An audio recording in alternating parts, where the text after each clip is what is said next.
An Ideal Husband by Oscar Wilde. Mrs. Marchmont, read by Iswa. Lady Basildon, read by Gemma Blythe. The part of Mason the Manservant, read by Hugh. Lord Caversham, read by James Rye. Mrs. Cheveley, read by Betsy Bush. Lady Chiltern, read by Kristen Hughes. Lady Markby, read by Heather Barnett. The Role of Lord Goring by John Gonzalez. Opheliad, reading the part of Mabel Chiltern.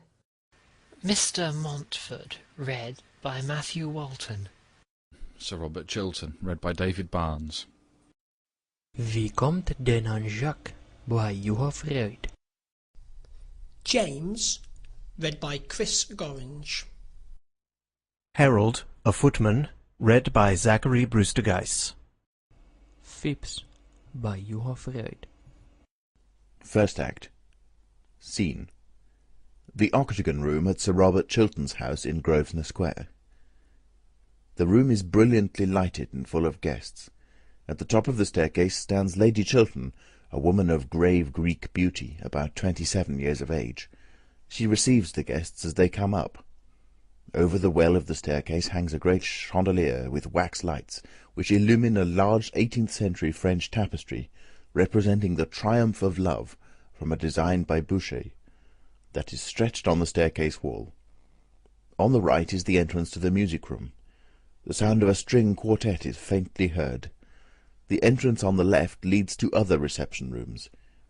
Mrs. Marchmont and Lady Basildon, two very pretty women, are seated together on a Louis XVI sofa. They are types of exquisite fragility. Their affectation of manner has a delicate charm. Watteau would have loved to paint them. Going on to the Hartlocks tonight, Margaret? I suppose so. Are you? Yes. Horribly tedious parties they give, don't they?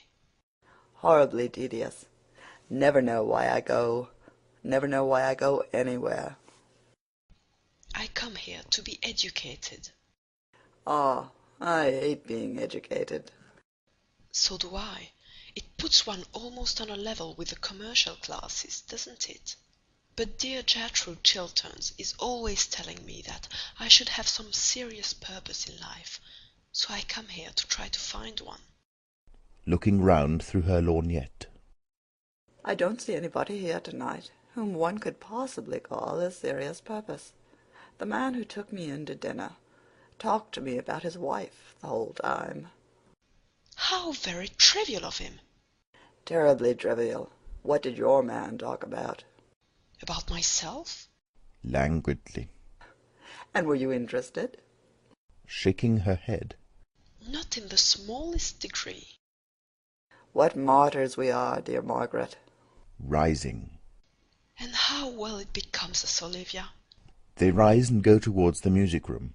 The Vicomte de Nanjac, a young attache known for his neckties and his Anglomania, approaches with a low bow and enters into conversation, announcing guests from the top of the staircase. Mr. and Lady Jane Barford, Lord Caversham. Enter Lord Caversham, an old gentleman of 70, wearing the riband and star of the Garter, a fine Whig type, rather like a portrait by Lawrence. Good evening, Lady Chiltern. Has my good-for-nothing young son been here? Smiling. I don't think Lord Goring has arrived yet. Coming up to Lord Caversham. Why do you call Lord Goring good for nothing? Mabel Chiltern is a perfect example of the English type of prettiness, the apple-blossom type. She has all the fragrance and freedom of a flower. There is a ripple after ripple of sunlight in her hair, and the little mouth, with its parted lips, is expectant, like the mouth of a child. She has the fascinating tyranny of youth, and the astonishing courage of innocence. To sane people she is not reminiscent of any work of art, but she is really like a Tanagra statuette, and would be rather annoyed if she were told so. Because he leads such an idle life. How can you say such a thing? Why, he rides in the Row at 10 o'clock in the morning, goes to the opera 3 times a week, changes his clothes at least 5 times a day, and dines out every night of the season. You don't call that leading an idle life, do you?" Looking at her with a kindly twinkle in his eyes. "You are a very charming young lady." "How sweet of you to say that, Lord Caversham. Do come to us more often. You know we are always at home on Wednesdays, and you look so well with your star." "Never go anywhere now. Sick of London society. Shouldn't mind being introduced to my own tailor. He always votes on the right side. But object strongly to being sent down to dinner with my wife's milliner. Never could stand Lady Caversham's bonnets." "Oh, I love London society. I think it has immensely improved. It is entirely composed now of beautiful idiots and brilliant lunatics. Just what society should be." Which is Goring? Beautiful idiot, or the other thing? Gravely. "I have been obliged for the present to put Lord Goring into a class quite by himself. But he is developing charmingly." "Into what?" With a little curtsy. "I hope to let you know very soon, Lord Caversham." Announcing guests. Lady Markby, Mrs. Cheveley. Enter Lady Markby and Mrs. Cheveley. Lady Markby is a pleasant, kindly, popular woman with grey hair à la marquise and good lace. Mrs. Cheveley, who accompanies her, is tall and rather slight, lips very thin and highly coloured, a line of scarlet on a pallid face, Venetian red hair, aquiline nose, and long throat. Rouge accentuates the natural paleness of her complexion, grey-green eyes that move restlessly. She is in heliotrope, with diamonds. She looks rather like an orchid, and makes great demands on one's curiosity. In all her movements she is extremely graceful, a work of art on the whole, but showing the influence of too many schools. Good evening, dear Gertrude. So kind of you to let me bring my friend Mrs. Cheveley. 2 such charming women should know each other. Advances towards Mrs. Cheveley with a sweet smile, then suddenly stops and bows rather distantly. "I think Mrs. Cheveley and I have met before. I did not know she had married a second time." Genially. Nowadays people marry as often as they can, don't they? It is most fashionable. To Duchess of Mabel. "Dear Duchess, and how is the Duke? Brain still weak, I suppose? Well, that is only to be expected, is it not? His good father was just the same. There's nothing like race, is there?" Playing with her fan. "But have we really met before, Lady Chiltern? I can't remember where. I have been out of England for so long." "We were at school together, Mrs. Cheveley." Superciliously. "Indeed? I have forgotten all about my school days. I have a vague impression that they were detestable." Coldly. "I am not surprised." In her sweetest manner. "Do you know, I am quite looking forward to meeting your clever husband, Lady Chiltern. Since he has been at the Foreign Office, he has been so much talked of in Vienna. They actually succeed in spelling his name right in the newspapers. That in itself is fame on the Continent." "I hardly think there will be much in common between you and my husband, Mrs. Cheveley." Moves away. Ah, chère madame, quelle surprise! I have not seen you since Berlin. "Not since Berlin, Viscount. 5 years ago." And you are younger and more beautiful than ever. How do you manage it?" "By making it a rule only to talk to perfectly charming people like yourself." Oh, you flatter me, you butter me, as they say here. "Do they say that here? How dreadful of them!" Yes, they have a wonderful language. It should be more widely known. Sir Robert Chiltern enters, a man of 40, but looking somewhat younger, clean-shaven with finely cut features, dark-haired and dark-eyed, a personality of mark. Not popular, few personalities are, but intensely admired by the few and deeply respected by the many. The note of his manner is that of perfect distinction, with a slight touch of pride. One feels that he is conscious of the success he has made in life. A nervous temperament, with a tired look. The firmly chiselled mouth and chin contrast strikingly with the romantic expression in the deep-set eyes. The variance is suggestive of an almost complete separation of passion and intellect, as though thought and emotion were each isolated in its own sphere through some violence of will-power. There is nervousness in the nostrils, and in the pale, thin, pointed hands. It would not be accurate to call him picturesque. Picturesqueness cannot survive the House of Commons, but Van Dyck would have liked to have painted his head. Good evening, Lady Markby. I hope you've brought Sir John with you. Oh, I have brought a much more charming person than Sir John. Sir John's temper, since he has taken seriously to politics, has become quite unbearable. Really, now that the House of Commons is trying to become useful, it does a great deal of harm. I hope not, Lady Markby. At any rate, we do our best to waste the public time, don't we? But who is this charming person you've been kind enough to bring to us? Her name is Mrs. Cheveley. One of the Dorsetshire Cheveleys, I suppose, but I really don't know. Families are so mixed nowadays. Indeed, as a rule, everybody turns out to be somebody else. Mrs. Cheveley? I seem to know the name. She has just arrived from Vienna. Ah, yes, I think I know whom you mean. Oh, she goes everywhere there, and has such pleasant scandals about all her friends. I really must go to Vienna next winter. I hope there is a good chef at the embassy. If there is not, the ambassador will certainly have to be recalled. Pray point out Mrs. Cheveley to me. I should like to see her. Let me introduce you. To Mrs. Cheveley. My dear, Sir Robert Chiltern is dying to know you. Bowing. Everyone is dying to know the brilliant Mrs. Cheveley. Our attaches at Vienna write to us about nothing else. Thank you, Sir Robert. An acquaintance that begins with a compliment is sure to develop into a real friendship. It starts in the right manner. And I find that I know Lady Chiltern already. Really? Yes, she has just reminded me that we were at school together. I remember it perfectly now. She always got the good conduct prize. I have a distinct recollection of Lady Chiltern always getting the good conduct prize. Smiling. And what prizes did you get, Mrs. Cheveley? My prizes came a little later on in life. I don't think any of them were for good conduct. I forget. I'm sure they were for something charming. I don't know that women are always rewarded for being charming. I think they are usually punished for it. Certainly more women grow old nowadays through the faithfulness of their admirers than through anything else. At least that is the only way I can account for the terribly haggard look of most of your pretty women in London.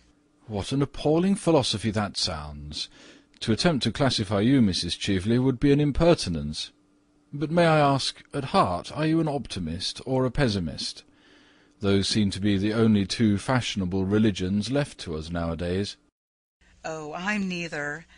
Optimism begins in a broad grin, and pessimism ends with blue spectacles. Besides, they are both of them merely poses. You prefer to be natural? Sometimes, but it is such a very difficult pose to keep up. What would those modern psychological novelists of whom we hear so much say to such a theory as that? Ah, the strength of women comes from the fact that psychology cannot explain us. Men can be analyzed, women merely adored. You think science cannot grapple with the problem of women? Science can never grapple with the irrational. That is why it has no future before it in this world. And women represent the irrational. Well-dressed women do. With a polite bow. I fear I could hardly agree with you there. But do sit down. And now tell me, what makes you leave your brilliant Vienna for our gloomy London? Or perhaps the question is indiscreet. Questions are never indiscreet. Answers sometimes are. Well, at any rate, may I know if it is politics or pleasure? Politics are my only pleasure. You see, nowadays it is not fashionable to flirt until one is 40, or to be romantic till one is 45. So we poor women who are under 30, or say we are, have nothing open to us but politics or philanthropy. and philanthropy seems to me to have become simply the refuge of people who wish to annoy their fellow creatures. I prefer politics. I think they are more becoming. A political life is a noble career. Sometimes. And sometimes it is a clever game, Sir Robert. And sometimes it is a great nuisance. Which do you find it? I? A combination of all three. Drops her fan. Picks up fan. Allow me. Thanks. But you have not told me yet what makes you honour London so suddenly. Our season is almost over. Oh, I don't care about the London season. It is too matrimonial. People are either hunting for husbands or hiding from them. I wanted to meet you. It is quite true. You know what a woman's curiosity is. Almost as great as a man's. I wanted immensely to meet you, and to ask you to do something for me. I hope it is not a little thing, Mrs. Cheveley. I find that little things are so very difficult to do. After a moment's reflection. No, I don't think it is quite a little thing. I am so glad. Do tell me what it is. Later on. Rises. And now may I walk through your beautiful house? I hear your pictures are charming. Poor Baron Arnheim. You remember the Baron? Used to tell me that you had some wonderful Corot. With an almost imperceptible start. Did you know Baron Arnheim well? Smiling. Intimately. Did you? At one time. Wonderful man, wasn't he? After a pause.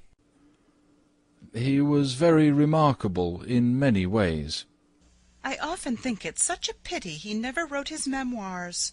They would have been most interesting. Yes, he knew men and cities well, like the old Greek.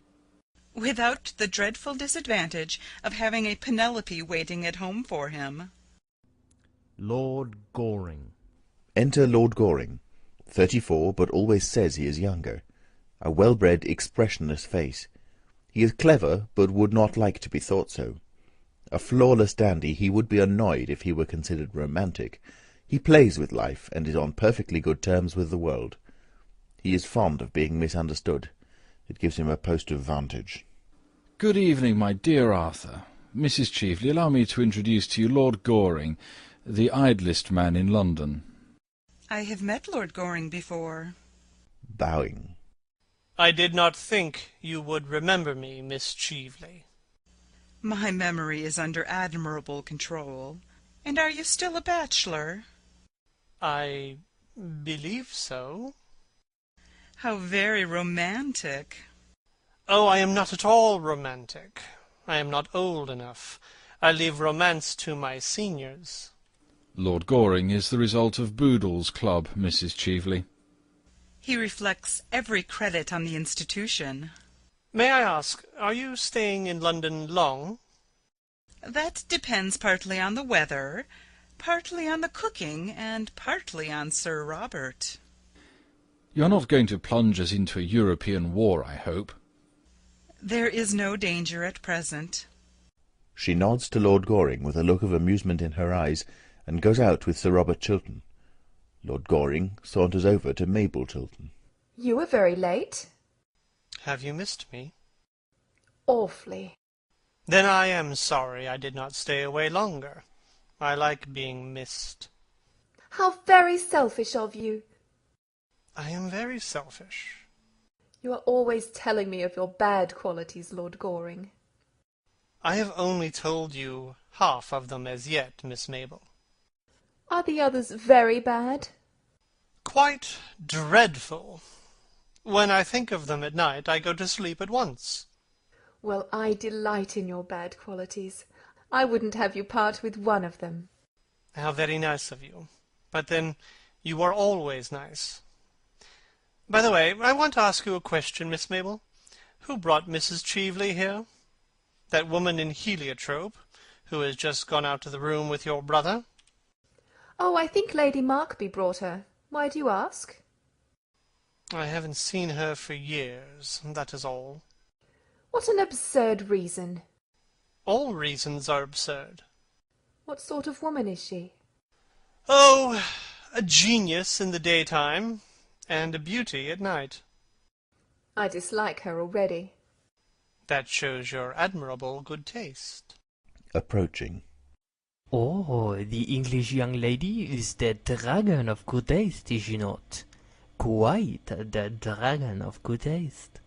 So the newspapers are always telling us. I read all your English newspapers. I find them so amusing. Then, my dear Nanjac, you must certainly read between the lines. I should like to, but my professor objects. To Mabel Chiltern. May I have the pleasure of escorting you to the music room, mademoiselle? Looking very disappointed. Delighted, Vicomte. Quite delighted. Turning to Lord Goring. Aren't you coming to the music room? Not if there's any music going on, Miss Mabel. Severely. The music is in German. You would not understand it. Goes out with the Vicomte and Nanjac. Lord Caversham comes up to his son. Well, sir, what are you doing here? Wasting your life as usual? You should be in bed, sir. You keep too late hours. I heard of you the other night at Lady Rufford's, dancing till 4 o'clock in the morning. Only 4:15, father. Can't make out how you stand London society. The thing has gone to the dogs. A lot of damned nobodies talking about nothing. I love talking about nothing, father. It is the only thing I know anything about. You seem to me to be living entirely for pleasure. What else is there to live for, father? Nothing ages like happiness. You are heartless, sir. Very heartless. I hope not, father. Good evening, Lady Basildon. Arching two pretty eyebrows. Are you here? I had no idea you ever came to political parties. I adore political parties. They are the only place left to us where people don't talk politics. I delight in talking politics. I talk them all day long, but I can't bear listening to them. I don't know how the unfortunate men in the House stand these long debates. By never listening. Really? In his most serious manner. Of course. You see, it is a very dangerous thing to listen. If one listens, one may be convinced, and a man who allows himself to be convinced by an argument is a thoroughly unreasonable person. Ah, that accounts for so much in men that I have never understood, and so much in women that their husbands never appreciate in them. With a sigh. Our husbands never appreciate anything in us. We have to go to others for that. Emphatically. Yes, always to others, have we not? Smiling. And those are the views of the two ladies who are known to have the most admirable husbands in London. That is exactly what we can't stand. My Reginald is quite hopelessly faultless. He is really unendurably so at times. There is not the smallest element of excitement in knowing him. How terrible! Really, the thing should be more widely known. Basildon is quite as bad. He is as domestic as if he were a bachelor. Pressing Lady Basildon's hand. My poor Olivia, we have married perfect husbands, and we are well punished for it. I should have thought it was the husbands who were punished. Drawing herself up. Oh dear no, they are as happy as possible, and as for trusting us, it is tragic how much they trust us. Perfectly tragic. Or comic, Lady Basildon? Certainly not comic, Lord Goring. How unkind of you to suggest such a thing. I am afraid Lord Goring is in the camp of the enemy, as usual. I saw him talking to that Mrs. Cheveley when he came in. Handsome woman, Mrs. Cheveley. Stiffly. Please don't praise other women in our presence. You might wait for us to do that. I did wait. Well, we are not going to praise her.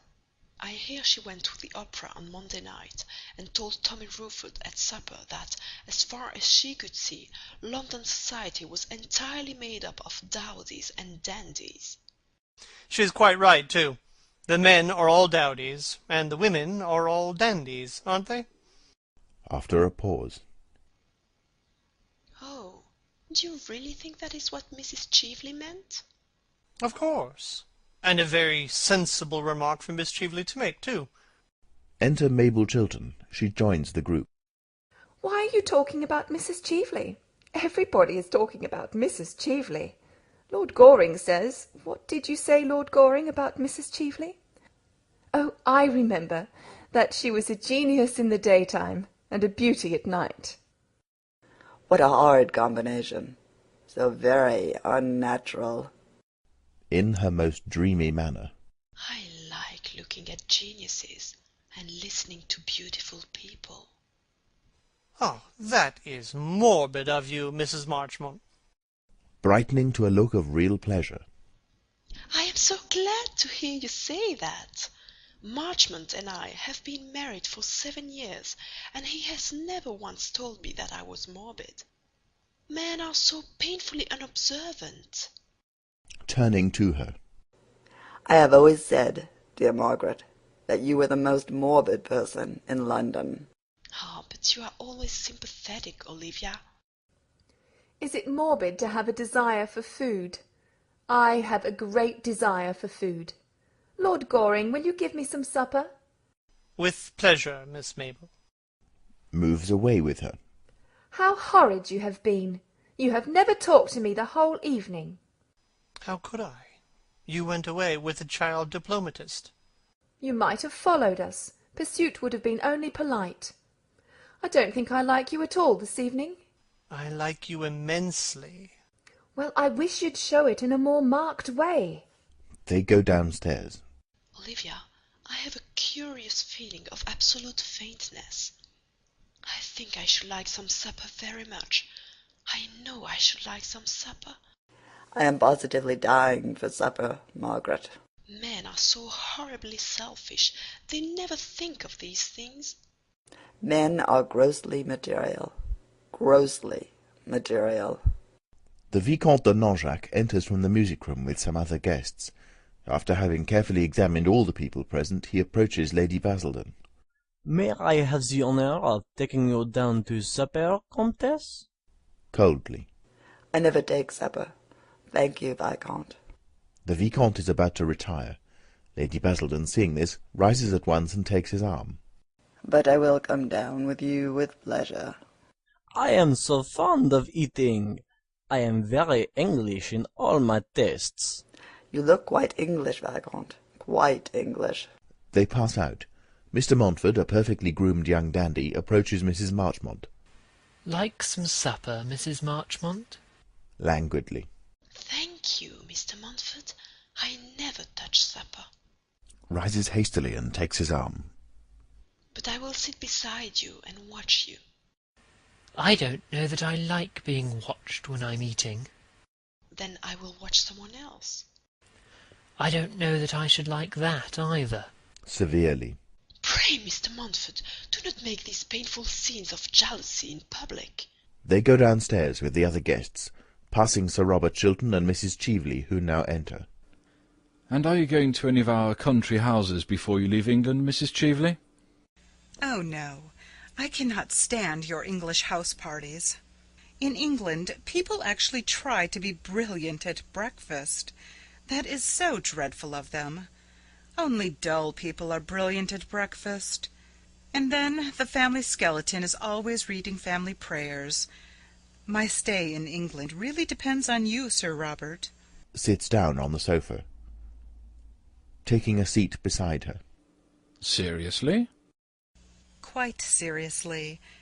I want to talk to you about a great political and financial scheme. About this Argentine Canal Company, in fact. What a tedious, practical subject for you to talk about, Mrs. Cheveley.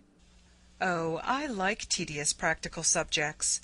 What I don't like are tedious practical people. There is a wide difference, Besides, you are interested, I know, in international canal schemes. You were Lord Radley's secretary, weren't you, when the government bought the Suez Canal shares? Yes, but the Suez Canal was a very great and splendid undertaking. It gave us our direct route to India. It had imperial value. It was necessary that we should have control. This Argentine scheme is a commonplace stock exchange swindle. A speculation, Sir Robert. A brilliant, daring speculation. Believe me, Mrs. Cheveley, it is a swindle. Let us call things by their proper names. It makes matters simpler. We have all the information about it at the Foreign Office. In fact, I sent out a special commission to inquire into the matter privately, and they report that the works are hardly begun, and as for the money already subscribed, no one seems to know what has become of it. The whole thing is a second Panama, and with not a quarter of the chance of success that miserable affair ever had. I hope you've not invested in it. I'm sure you're far too clever to have done that. I have invested very largely in it. Who could have advised you to do such a foolish thing? Your old friend, and mine. Who? Baron Arnheim. Frowning. Ah, yes, I remember hearing at the time of his death that he'd been mixed up in the whole affair. It was his last romance. His last but one, to do him justice. Rising.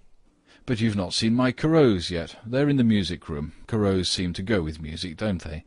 May I show them to you? Shaking her head. I am not in a mood tonight for silver twilights or rose-pink dawns. I want to talk business. Motions to him with her fan to sit down beside her. I fear I have no advice to give you, Mrs. Cheveley, except to interest yourself in something less dangerous. The success of the canal depends, of course, on the attitude of England, and I'm going to lay the report of the commissioners before the House tomorrow night. That you must not do. In your own interests, Sir Robert, to say nothing of mine, you must not do that. Looking at her in wonder. In my own interests? My dear Mrs. Cheveley, what do you mean? Sits down beside her. Sir Robert, I will be quite frank with you. I want you to withdraw the report that you have intended to lay before the House, on the ground that you have reason to believe that the commissioners have been prejudiced or misinformed or something.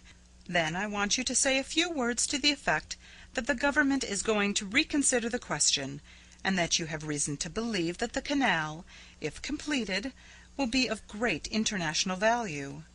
You know the sort of things ministers say in cases of this kind. A few ordinary platitudes will do. In modern life nothing produces such an effect as a good platitude. It makes the whole world kin. Will you do that for me? Mrs. Cheveley, you cannot be serious in making me such a proposition. I am quite serious. Coldly. Pray allow me to believe that you are not. Speaking with great deliberation and emphasis. Ah, but I am.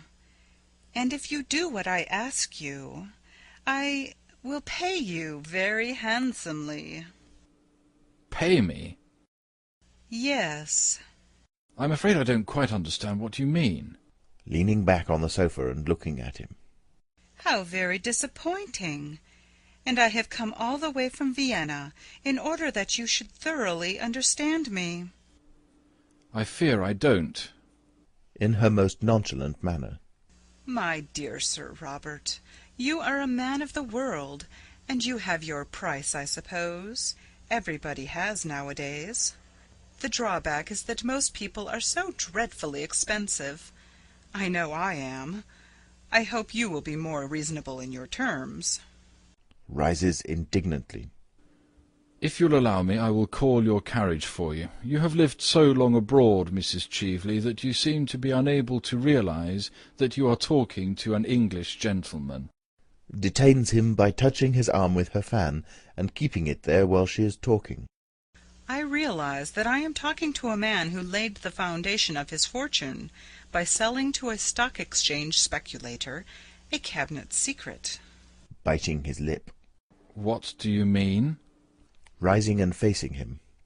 I mean that I know the real origin of your wealth and your career, and I have got your letter, too. What letter? Contemptuously. The letter you wrote to Baron Arnheim, when you were Lord Radley's secretary, telling the Baron to buy Suez Canal shares, a letter written 3 days before the government announced its own purchase. Hoarsely. It is not true. You thought that letter had been destroyed. How foolish of you. It is in my possession. The affair to which you allude was no more than a speculation. The House of Commons had not yet passed the bill. It might have been rejected. It was a swindle, Sir Robert. Let us call things by their proper names. It makes everything simpler. And now I am going to sell you that letter, and the price I ask for it is your public support of the Argentine scheme. You made your own fortune out of one canal. You must help me and my friends to make our fortunes out of another. It is infamous what you propose. Infamous. Oh, no. This is the game of life as we all have to play it, Sir Robert, sooner or later. I cannot do what you ask me. You mean you cannot help doing it. You know you are standing on the edge of a precipice, and it is not for you to make terms. It is for you to accept them. Supposing you refuse. What then? My dear Sir Robert, what then? You are ruined, that is all. Remember to what a point your Puritanism in England has brought you. In old days nobody pretended to be a bit better than his neighbours. In fact, to be a bit better than one's neighbour was considered excessively vulgar and middle class. Nowadays, with our modern mania for morality, everyone has to pose as a paragon of purity, incorruptibility, and all the other 7 deadly virtues. And what is the result? You all go over like ninepins, one after the other. Not a year passes in England without somebody disappearing. Scandals used to lend charm, or at least interest, to a man. Now they crush him. And yours is a very nasty scandal. You couldn't survive it. If it were known that as a young man, secretary to a great and important minister, you sold a cabinet secret for a large sum of money, and that that was the origin of your wealth and career, you would be hounded out of public life. You would disappear completely. And after all, Sir Robert, why should you sacrifice your entire future rather than deal diplomatically with your enemy? For the moment I am your enemy. I admit it. And I am much stronger than you are. The big battalions are on my side. You have a splendid position, but it is your splendid position that makes you so vulnerable. You can't defend it, and I am in attack. Of course I have not talked morality to you. You must admit in fairness that I have spared you that. Years ago you did a clever, unscrupulous thing. It turned out a great success. You owe to it your fortune and position, and now you have got to pay for it. Sooner or later we have all to pay for what we do. You have to pay now. Before I leave you tonight, you have got to promise me to suppress your report, and to speak in the House in favour of this scheme. What you ask is impossible. You must make it possible. You are going to make it possible.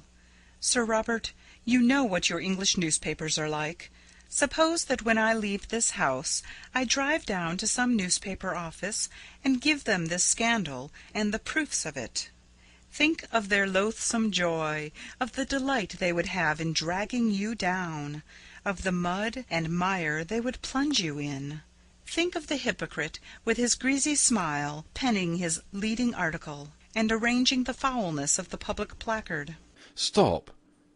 You want me to withdraw the report, and to make a speech stating that I believe there are possibilities in the scheme? Sitting down on the sofa.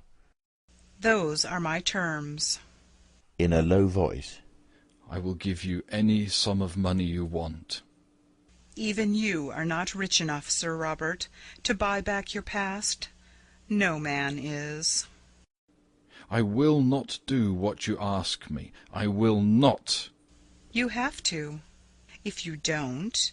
Rises from the sofa. Bewildered and unnerved. Wait a moment. What did you propose? You said that you would give me back my letter, didn't you?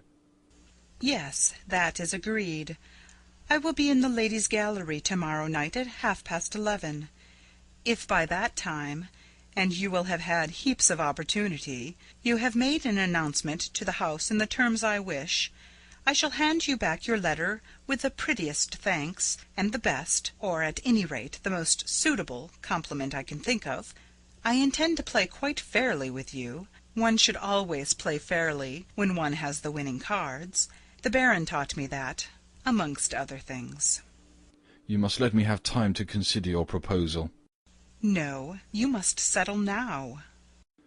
Give me a week. 3 days. Impossible. I have got to telegraph to Vienna tonight. My God, what brought you into my life?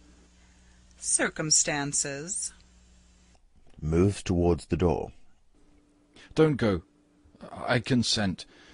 The report shall be withdrawn. I will arrange for a question to be put to me on the subject. Thank you. I knew we could come to an amicable agreement. I understood your nature from the first. I analyzed you, though you did not adore me. And now you can get my carriage for me, Sir Robert. I see the people coming up from supper, and Englishmen always get romantic after a meal, and that bores me dreadfully. Exit Sir Robert Chiltern. Enter guests. Lady Chiltern, Lady Markby, Lord Caversham, Lady Basildon, Mrs. Marchmont, Vicomte de Nanjac, Mr. Montford. Well, dear Mrs. Cheveley, I hope you have enjoyed yourself. Sir Robert is very entertaining, is he not? Most entertaining. I have enjoyed my talk with him immensely. He has had a very interesting and brilliant career, and he has married a most admirable wife. Lady Chiltern is a woman of the very highest principles, I am glad to say. I am a little too old now myself to trouble about setting a good example, but I always admire people who do. And Lady Chiltern has a very ennobling effect on life, though her dinner parties are rather dull sometimes. But one can't have everything, can one? And now I must go, dear. Shall I call for you tomorrow? Thanks. We might drive in the park at 5. Everything looks so fresh in the park now. Except the people. Perhaps the people are a little jaded. I have often observed that the season as it goes on produces a kind of softening of the brain. However, I think anything is better than high intellectual pressure. That is the most unbecoming thing there is. It makes the noses of the young girls so particularly large, and there is nothing so difficult to marry as a large nose. Men don't like them. Good night, dear. To Lady Chiltern. Good night, Gertrude. Goes out on Lord Caversham's arm. What a charming house you have, Lady Chiltern. I have spent a delightful evening. It has been so interesting getting to know your husband. Why did you wish to meet my husband, Mrs. Cheveley? Oh, I will tell you. I wanted to interest him in this Argentine Canal scheme, of which I dare say you have heard, and I found him most susceptible to reason, I mean, a rare thing in a man. I converted him in 10 minutes. He is going to make a speech in the House tomorrow night in favour of the idea. We must go to the ladies' gallery and hear him. It will be a great occasion. There must be some mistake. That scheme could never have my husband's support. Oh, I assure you it's all settled. I don't regret my tedious journey from Vienna now. It has been a great success. But of course, for the next 24 hours the whole thing is a dead secret. Gently. A secret? Between whom? With a flash of amusement in her eyes. Between your husband and myself. Entering. Your carriage is here, Mrs. Cheveley. Thanks. Good evening, Lady Chiltern. Good night, Lord Goring. I am at Claridge's. Don't you think you might leave a card? If you wish it, Mrs. Cheveley. Oh, don't be so solemn about it, or I shall be obliged to leave a card on you. In England I suppose that would hardly be considered en règle. Abroad we are more civilized. Will you see me down, Sir Robert? Now that we have both the same interests at heart, we shall be great friends, I hope. Sails out on Sir Robert Chiltern's arm. Lady Chiltern goes to the top of the staircase and looks down at them as they descend. Her expression is troubled. After a little time she is joined by some of the guests and passes with them into another reception room. What a horrid woman! You should go to bed, Miss Mabel. Lord Goring! My father told me to go to bed an hour ago. I don't see why I shouldn't give you the same advice. I always pass on good advice. It is the only thing to do with it. It is never of any use to oneself. Lord Goring, you are always ordering me out of the room. I think it most courageous of you, especially as I am not going to bed for hours. Goes over to the sofa. You can come and sit down if you like, and talk about anything in the world, except the Royal Academy, Mrs. Cheveley, or novels in Scotch dialect. They are not improving subjects. Catches sight of something that is lying on the sofa, half hidden by the cushion. What is this? Someone has dropped a diamond brooch. Quite beautiful, isn't it? Shows it to him. I wish it was mine. But Gertrude won't let me wear anything but pearls, and I am thoroughly sick of pearls. They make one look so plain, so good, and so intellectual. I wonder whom the brooch belongs to. I wonder who dropped it. It is a beautiful brooch. It is a handsome bracelet. It isn't a bracelet, it's a brooch. It can be used as a bracelet. Takes it from her, and, pulling out a green letter-case, puts the ornament carefully in it, and replaces the whole thing in his breast pocket with the most perfect sang-froid. What are you doing? Miss Mabel, I'm going to make a rather strange request to you. Eagerly. Oh, pray do. I have been waiting for it all the evening. Is a little taken aback, but recovers himself. Don't mention to anybody that I have taken charge of this brooch. Should anyone write and claim it, let me know at once. That is a strange request. Well, you see, I gave this brooch to somebody once, years ago. You did? Yes. Lady Chiltern enters alone. The other guests have gone. Then I shall certainly bid you good night. Good night, Gertrude. Exit. Good night, dear. To Lord Goring. You saw whom Lady Markby brought here tonight? Yes, it was an unpleasant surprise. Why did she come here for? Apparently to try and lure Robert to uphold some fraudulent scheme in which she is interested. The Argentine Canal, in fact. She has mistaken her man, hasn't she? She is incapable of understanding an upright nature like my husband's. Yes. I should fancy she came to grief if she tried to get Robert into her toils. It is extraordinary what astounding mistakes clever women make. I don't call women of that kind clever. I call them stupid. Same thing, often. Good night, Lady Chiltern. Good night. Enter Sir Robert Chiltern. My dear Arthur, you're not going. Do stop a little. Afraid I can't, thanks. I have promised to look in at the Hartlocks. I believe they have got a mauve Hungarian band that plays mauve Hungarian music. See you soon. Goodbye. Exit. How beautiful you look tonight, Gertrude.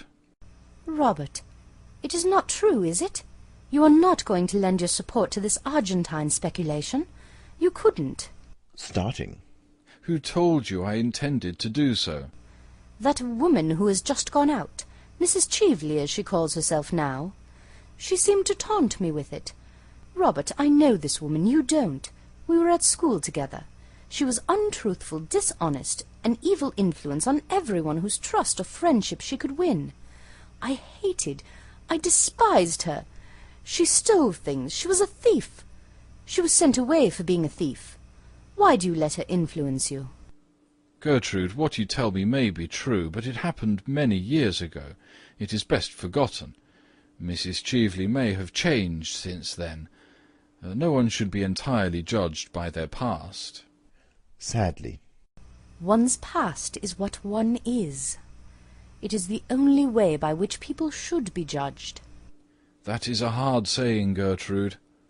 It is a true saying, Robert. And what did she mean by boasting that she had got you to lend your support, your name, to a thing I have heard you describe as the most dishonest and fraudulent scheme there has ever been in political life? Biting his lip. I was mistaken in the view that I took. We all may make mistakes. But you told me yesterday that you had received the report from the Commission, and that it entirely condemned the whole thing. Walking up and down. I have reasons now to believe that the Commission was prejudiced, or at any rate misinformed. Besides, Gertrude, public and private life are different things. They have different laws, and move on different lines. They should both represent man at his highest. I see no difference between them. Stopping. In the present case, on a matter of practical politics, I have changed my mind. That is all. All? Sternly. Yes. Robert! Oh, it is horrible that I should have to ask you such a question. Robert, are you telling me the whole truth? Why do you ask me such a question? After a pause. Why do you not answer it? Sitting down. Gertrude, truth is a very complex thing, and politics is a very complex business. There are wheels within wheels. One may be under certain obligations to people that one must pay. Sooner or later in political life one has to compromise. Everyone does. Compromise? Robert, why do you talk so differently tonight from the way I have always heard you talk? Why are you changed? I am not changed, but circumstances alter things. Circumstances should never alter principles. But if I told you... What? That it was necessary, vitally necessary. It can never be necessary to do what is not honourable, or if it be necessary, then what is it that I have loved? But it is not, Robert, tell me it is not. Why should it be? What gain would you get? Money? We have no need of that. And money that comes from a tainted source is a degradation. Power? But power is nothing in itself. It is power to do good that is fine, that and that only. What is it, then? Robert, tell me why you are going to do this dishonourable thing. Gertrude, you have no right to use that word. I told you it was a question of rational compromise. It is no more than that. Robert, that is all very well for other men, for men who treat life simply as a sordid speculation, but not for you, Robert, not for you. You are different. All your life you have stood apart from others. You have never let the world soil you. To the world, as to myself, you have been an ideal always. Oh, be that ideal still. That great inheritance throw not away. That tower of ivory do not destroy. Robert, men can love what is beneath them, things unworthy, stained, dishonoured. We women worship when we love, and when we lose our worship, we lose everything. Oh, don't kill my love for you, don't kill that! Gertrude! I know that there are men with horrible secrets in their lives, men who have done some shameful thing, and who in some critical moment have to pay for it by doing some other act of shame. Oh, don't tell me you are such as they are! Robert, is there in your life any secret dishonour or disgrace? Tell me at once that... That what? Speaking very slowly. That our lives may drift apart. Drift apart? That they may be entirely separate. It would be better for us both. Gertrude, there is nothing in my past life that you might not know. I was sure of it, Robert, I was sure of it. But why did you say those dreadful things, things so unlike your real self? Don't let us ever talk about the subject again. You will write, won't you, to Mrs. Cheveley, and tell her that you cannot support this scandalous scheme of hers. If you have given her any promise, you must take it back, that is all. Must I write, and tell her that? Surely, Robert, what else is there to do? I might see her personally. It would be better. You must never see her again, Robert. She is not a woman you should ever speak to. She is not worthy to talk to a man like you. No, you must write to her at once, now, this moment, and let your letter show her that your decision is quite irrevocable. Right this moment? Yes. But it is so late. It is close on 12. That makes no matter. She must know at once that she has been mistaken in you, and that you are not a man to do anything base or underhanded or dishonourable. Write here, Robert. Write that you decline to support this scheme of hers, as you hold it to be a dishonest scheme.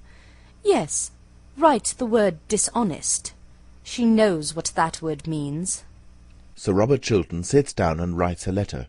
His wife takes it up and reads it. Yes, that will do. Rings bell. And now the envelope. He writes the envelope slowly. Enter Mason. Have this letter sent at once to Claridge's Hotel. There is no answer.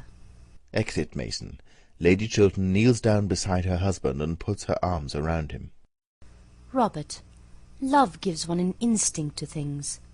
I feel tonight that I have saved you from something that might have been a danger to you, from something that might have made men honour you less than they do. I don't think you realize sufficiently, Robert, that you have brought into the political life of our time a nobler atmosphere, a finer attitude towards life, a freer air of purer aims and higher ideals. I know it, and for that I love you, Robert.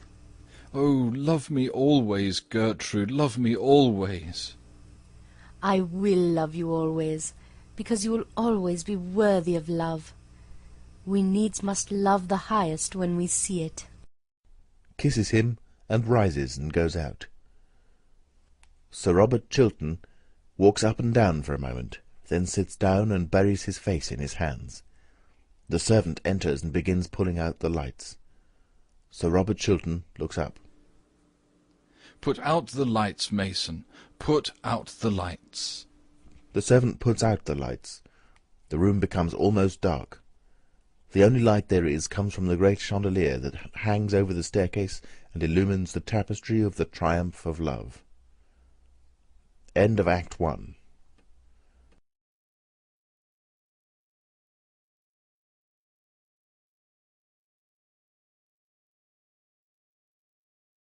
Second Act. Scene. Morning room at Sir Robert Chiltern's house.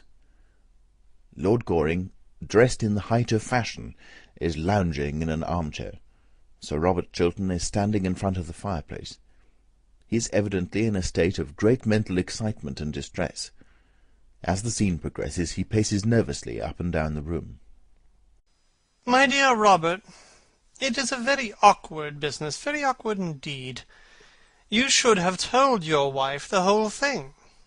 Secrets from other people's wives are a necessary luxury in modern life.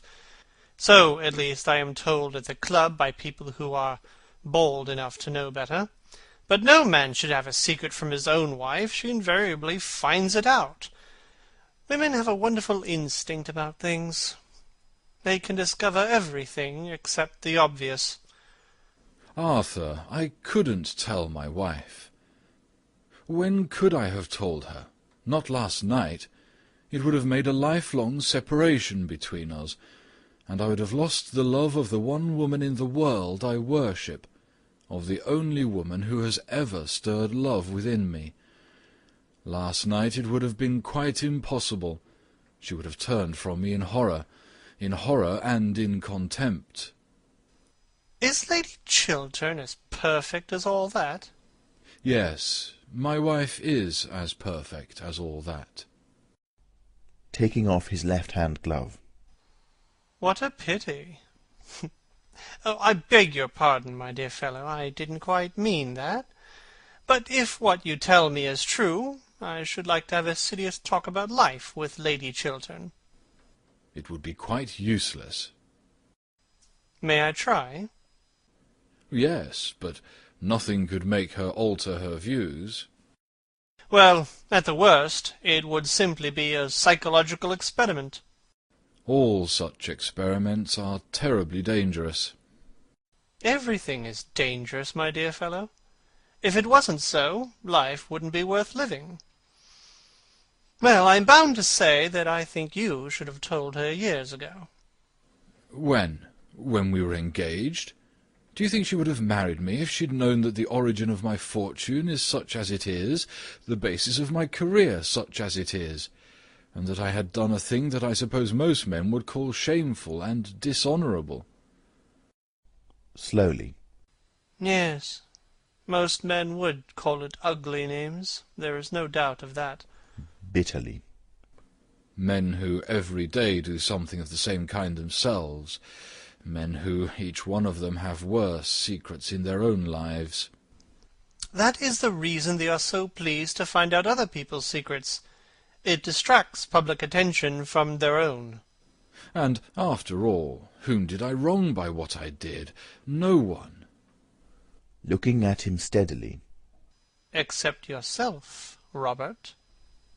After a pause.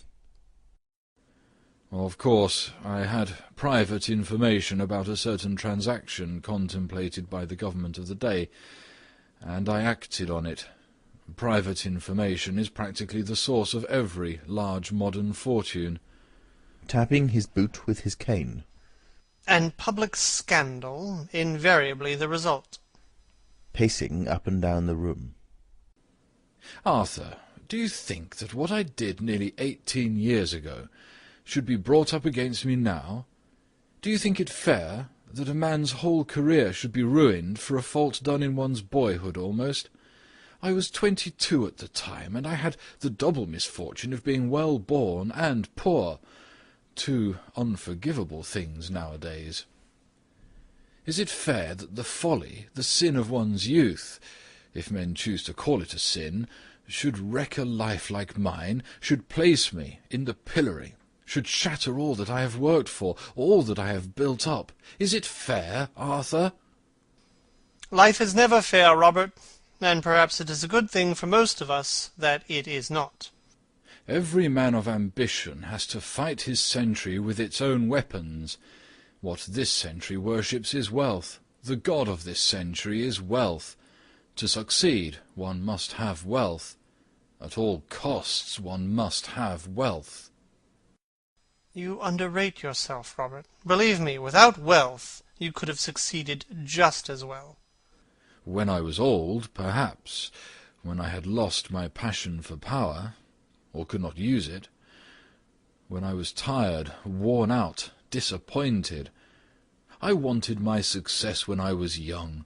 Youth is the time for success. I couldn't wait. Well, you certainly have had your success while you are still young. No one in our day has had such a brilliant success. Under Secretary for Foreign Affairs at the age of 40. That's good enough for anyone, I should think. And if it is all taken away from me now? If I lose everything over a horrible scandal? If I am hounded from public life? Robert, how could you have sold yourself for money? Excitedly. I did not sell myself for money. I bought success at a great price. That is all. Gravely. Yes, you certainly paid a great price for it. But what first made you think of doing such a thing? Baron Arnheim. Damned scoundrel.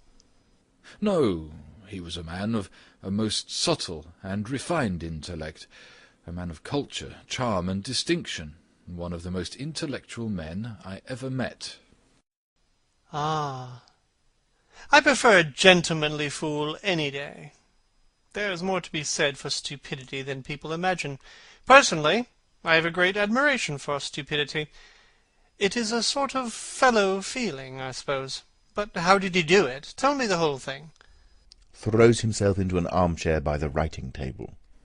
One night, after dinner, at Lord Radley's, the Baron began talking about success in modern life, as something that one could reduce to an absolutely definite science. With that wonderfully fascinating quiet voice of his, he expounded to us the most terrible of all philosophies, the philosophy of power. preached to us the most marvellous of all gospels, the gospel of gold. I think he saw the effect he had produced on me, for some days afterwards he wrote and asked me to come and see him. He was living then in Park Lane, in the house Lord Woolcombe has now. I remember so well now. With a strange smile on his pale, curved lips, he led me through his wonderful picture gallery, showed me his tapestries, his enamels, his jewels, his carved ivories, made me wonder at the strange loveliness of the luxury in which he lived, and then told me that luxury was nothing but a background, a painted scene in a play, and that power over other men, power over the world, was the one thing worth having, the one supreme pleasure worth knowing, the one joy one never tired of, and that in our century only the rich possessed it. With great deliberation. A thoroughly shallow creed. Rising. I didn't think so then. I don't think so now. Wealth has given me enormous power. It gave me at the very outset of my life freedom, and freedom is everything. You have never been poor, and never known what ambition is. You cannot understand what a wonderful chance the Baron gave me, such a chance as few men get. Fortunately for them, if one is to judge by results. But tell me, definitely, how did the Baron finally persuade you to do what you did? When I was going away, he said to me that if I ever could give him any private information of real value, he would make me a very rich man. I was dazed at the prospect he held out to me, and my ambition and my desire for power were at that time boundless. 6 weeks later, certain private documents passed through my hands. Keeping his eyes steadily fixed on the carpet. State documents? Yes. Lord Goring sighs, then passing his hand across his forehead, looks up. I had no idea that you, of all men in the world, could have been so weak, Robert, as to yield to such a temptation as Baron Arnheim held out to you. Weak? Oh, I am sick of hearing that phrase, sick of using it about others. Weak? Do you really think, Arthur, that it is weakness that yields to temptation? I tell you that there are terrible temptations that it requires strength and courage to yield to. To stake all one's life on a single moment, to risk everything on one throw, whether the stake be power or pleasure, I care not. There is no weakness in that. There is a horrible, a terrible courage. I had that courage. I sat down the same afternoon and wrote Baron Arnheim the letter this woman now holds. He made $750,000 over the transaction. And you? I received from the Baron £110,000. You were worth more, Robert. No, that money gave me exactly what I wanted, power over others. I went into the house immediately. The Baron advised me in finance from time to time. Before 5 years I had almost trebled my fortune. Since then, everything that I have touched has turned out a success. In all things connected with money, I have had a luck so extraordinary that sometimes it has made me almost afraid. I remember having read somewhere, in some strange book, that when the gods wish to punish us, they answer our prayers. But tell me, Robert, did you never suffer any regret for what you had done? No. I felt that I had fought the century with its own weapons, and won. Sadly. You thought you had won? I thought so. After a long pause. Arthur, do you despise me for what I've told you? With deep feeling in his voice. I am very sorry for you, Robert. Very sorry indeed. I don't say that I suffered any remorse. I didn't. Not remorse in the ordinary, rather silly sense of the word, but I have paid conscience money many times. I had a wild hope that I might disarm destiny. The sum Baron Arnheim gave me I have distributed twice over in public charities since then. Looking up. In public charities? Dear me, what a lot of harm you must have done, Robert. Oh, don't say that, Arthur. Don't talk like that. Never mind what I say, Robert. I am always saying what I shouldn't say. In fact, I usually say what I really think. A great mistake nowadays. It makes one so liable to be misunderstood. As regards to this dreadful business, I will help you in whatever way I can. Of course, you know that. Thank you, Arthur, thank you. But what is to be done? What can be done? Leaning back with his hands in his pockets. Well, the English can't stand a man who is always saying he is in the right, but they are very fond of a man who admits that he has been in the wrong. It is one of the best things in them. However, in your case, Robert, a confession would not do. The money, if you will allow me to say so, is awkward. Besides, if you did make a clean breast of the whole affair, you would never be able to talk morality again. And in England, a man who can't talk morality twice a week to a large, popular, immoral audience is quite over as a serious politician. There would be nothing left for him as a profession except botany or the church. A confession would be of no use. It would ruin you. It would ruin me. Arthur, the only thing for me to do now is to fight the thing out. Rising from his chair. I was waiting for you to say that. It is the only thing to do now, and you must begin by telling your wife the whole story. That I will not do. Robert, believe me, you are wrong. I couldn't do it. It would kill her love for me. And now about this woman, Mrs. Cheveley. How can I defend myself against her? You knew her before, Arthur, apparently. Yes. Did you know her well? Arranging his necktie. So little that I got engaged to be married to her once, when I was staying at the Tenbys. The affair lasted for 3 days, nearly. Why was it broken off? Airily. Oh, I forget. At least it makes no matter. By the way, have you tried her with money? She used to be confoundedly fond of money. I offered her any sum she wanted. She refused. Then the marvellous gospel of gold breaks down sometimes. The rich can't do everything, after all. Not everything. I suppose you are right. Arthur, I feel that public disgrace is in store for me. I feel certain of it. I never knew what terror was before. I know it now. It is as if a hand of ice were laid upon one's heart. It is as if one's heart were beating itself to death in some empty hollow. Striking the table. Robert, you must fight her. You must fight her. But how? I can't tell you how at present. I've not the smallest idea. But every one has some weak point. There is some flaw in each one of us. Strolls to the fireplace and looks at himself in the glass.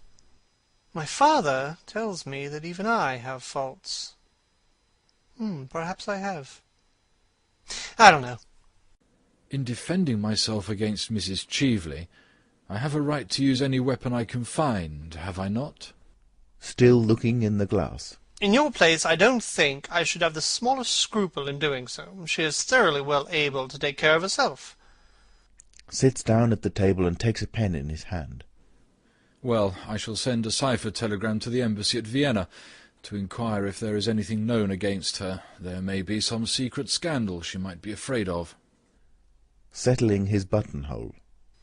Oh, I should fancy Mrs. Cheveley is one of those very modern women of our time who find a new scandal as becoming as a new bonnet, and air them both in the park every afternoon at 5:30. I am sure she adores scandals, and that the sorrow of her life at present is that she can't manage to have enough of them. Writing. Why do you say that? turning round.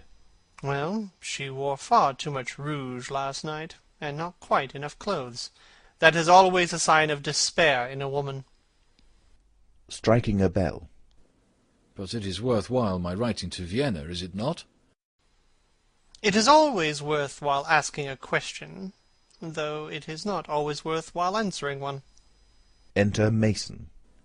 Is Mr. Trafford in his room? Yes, Sir Robert.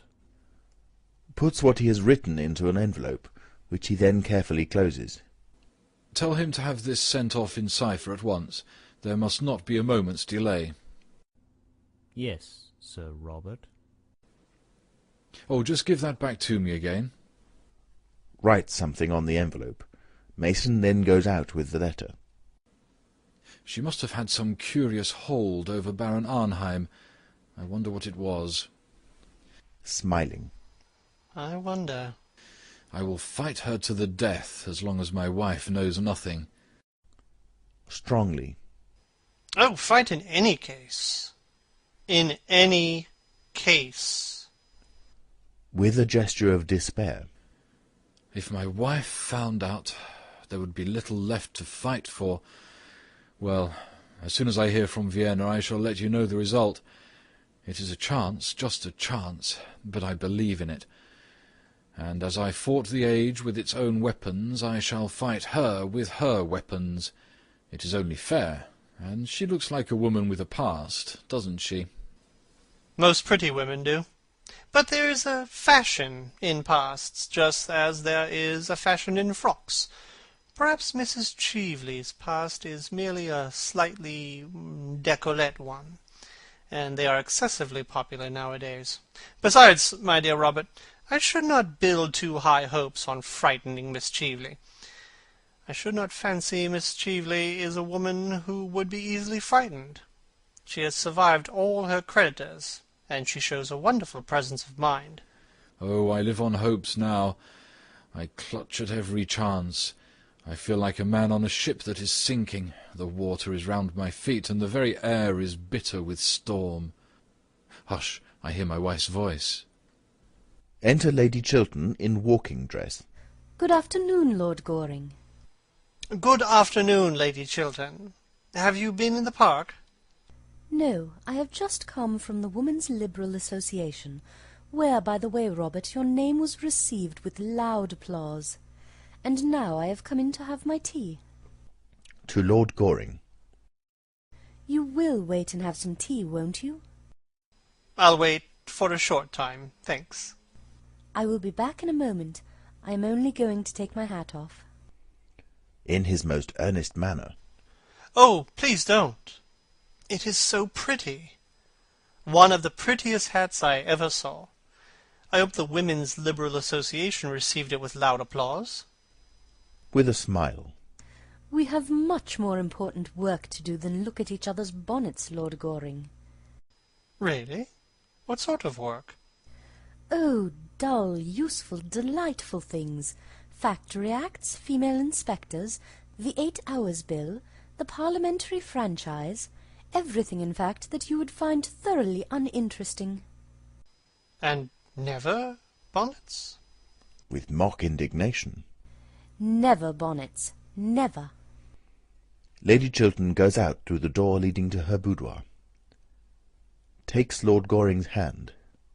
You have been a good friend to me, Arthur, a thoroughly good friend. I don't know that I have been able to do much for you, Robert, as yet. In fact, I have not been able to do anything for you as far as I can see. I am thoroughly disappointed with myself. You have enabled me to tell the truth. That is something. The truth has always stifled me. Huh. The truth is a thing I get rid of as soon as possible. Bad habit, by the way. Makes one very unpopular at the club, with the older members. They call it being conceited. Perhaps it is. I would to God that I'd been able to tell the truth, to live the truth. Ah, that is the greatest thing in life, to live the truth. Sighs and goes towards the door. I'll see you soon again, Arthur, shan't I? Certainly, whenever you like. I'm going to look in at the bachelor's ball tonight, unless I find something better to do, but I'll come round tomorrow morning. If you should want me tonight by any chance, send round a note to Curzon Street. Thank you. As he reaches the door, Lady Chiltern enters from her boudoir. You are not going, Robert? I have some letters to write, dear. Going to him. You work too hard, Robert. You seem never to think of yourself, and you are looking so tired. It is nothing, dear, nothing. He kisses her and goes out. To Lord Goring. Do sit down. I am so glad you have called. I wanted to talk to you about... well, not about bonnets or the Women's Liberal Association. You take far too much interest in the first subject and not nearly enough in the second. You want to talk to me about Mrs. Cheveley? Yes, you have guessed it. After you left last night, I found out that what she had said was really true. Of course, I made Robert write her a letter at once withdrawing his promise. So he gave me to understand. To have kept it would have been the first stain on a career that has been stainless always. Robert must be above reproach. He is not like other men. He cannot afford to do what other men do. She looks at Lord Goring, who remains silent. Don't you agree with me? You are Robert's greatest friend. You are our greatest friend, Lord Goring. No one except myself knows Robert better than you do. He has no secrets from me, and I don't think he has any from you. He certainly has no secrets from me. At least I don't think so. Then am I not right in my estimate of him? I know I am right, but speak to me frankly.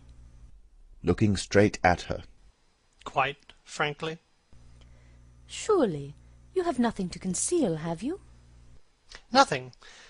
But, my dear Lady Chiltern, I think, if you will allow me to say so, that in practical life... Smiling. Of which you know so little, Lord Goring. Of which I know nothing by experience, though I know something by observation. I think that in practical life there is something about success, actual success, that is a little unscrupulous. Something about ambition that is unscrupulous always. Once a man has set his heart and soul on getting to a certain point, if he has to climb the crag, he climbs the crag. If he has to walk in the mire... Well? He walks in the mire. Of course, I'm only talking generally about life. Gravely. I hope so. Why do you look at me so strangely, Lord Goring? Lady Chiltern, I have sometimes thought that perhaps you are a little hard in some of your views on life. I think that often you don't make sufficient allowances. In every nature there are elements of weakness, or worse than weakness.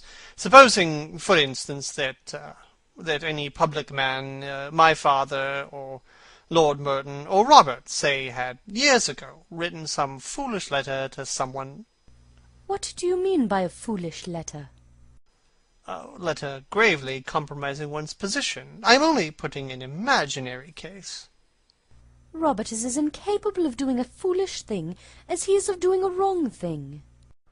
After a long pause. Nobody is incapable of doing a foolish thing.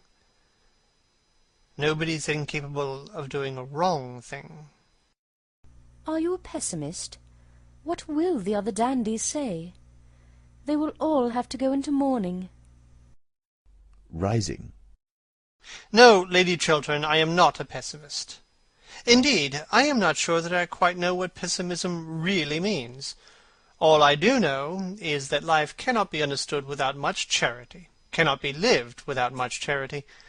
It is love, and not German philosophy, that is the true explanation of this world, whatever may be the explanation of the next. And if you are ever in trouble, Lady Chiltern, trust me absolutely, and I will help you in every way I can. If you ever want me, come to me for my assistance, and you shall have it. Come at once to me. Looking at him in surprise. Lord Goring, you are talking quite seriously. I don't think I ever heard you talk seriously before. Laughing. You must excuse me, Lady Chiltern. It won't occur again, if I can help it. But I like you to be serious. Enter Mabel Chiltern in the most ravishing frock. Dear Gertrude, don't say such a dreadful thing to Lord Goring. Seriousness would be very unbecoming to him. Good afternoon, Lord Goring. Pray be as trivial as you can. I should like you to, Miss Mabel, but I am afraid I am a little out of practice this morning. Besides, I have to be going now. Just when I have come in. What dreadful manners you have. I am sure you were very badly brought up. I was. I wish I had brought you up. I am so sorry you didn't. It is too late now, I suppose. Smiling. I'm not so sure. Will you ride tomorrow morning? Yes, at 10. Don't forget. Of course I shan't. By the way, Lady Chiltern, there is no list of your guests in the Morning Post of today. It has apparently been crowded out by the County Council, or the Lambeth Conference, or something equally boring. Could you let me have a list? I have a particular reason for asking you.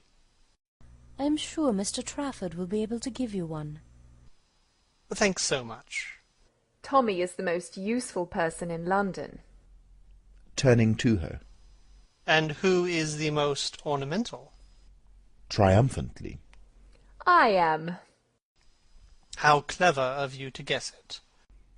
Takes up his hat and cane. Goodbye, Lady Chiltern. You will remember what I said to you, won't you? Yes, but I don't know why you said it to me. I hardly know myself. Goodbye, Miss Mabel. With a little moo of disappointment. I wish you were not going. I have had 4 wonderful adventures this morning. 4.5, in fact. You might stop and listen to some of them. How very selfish of you to have 4.5. There won't be any left for me. I don't want you to have any. They would not be good for you. That is the first unkind thing you have ever said to me. How charmingly you said it. 10 tomorrow.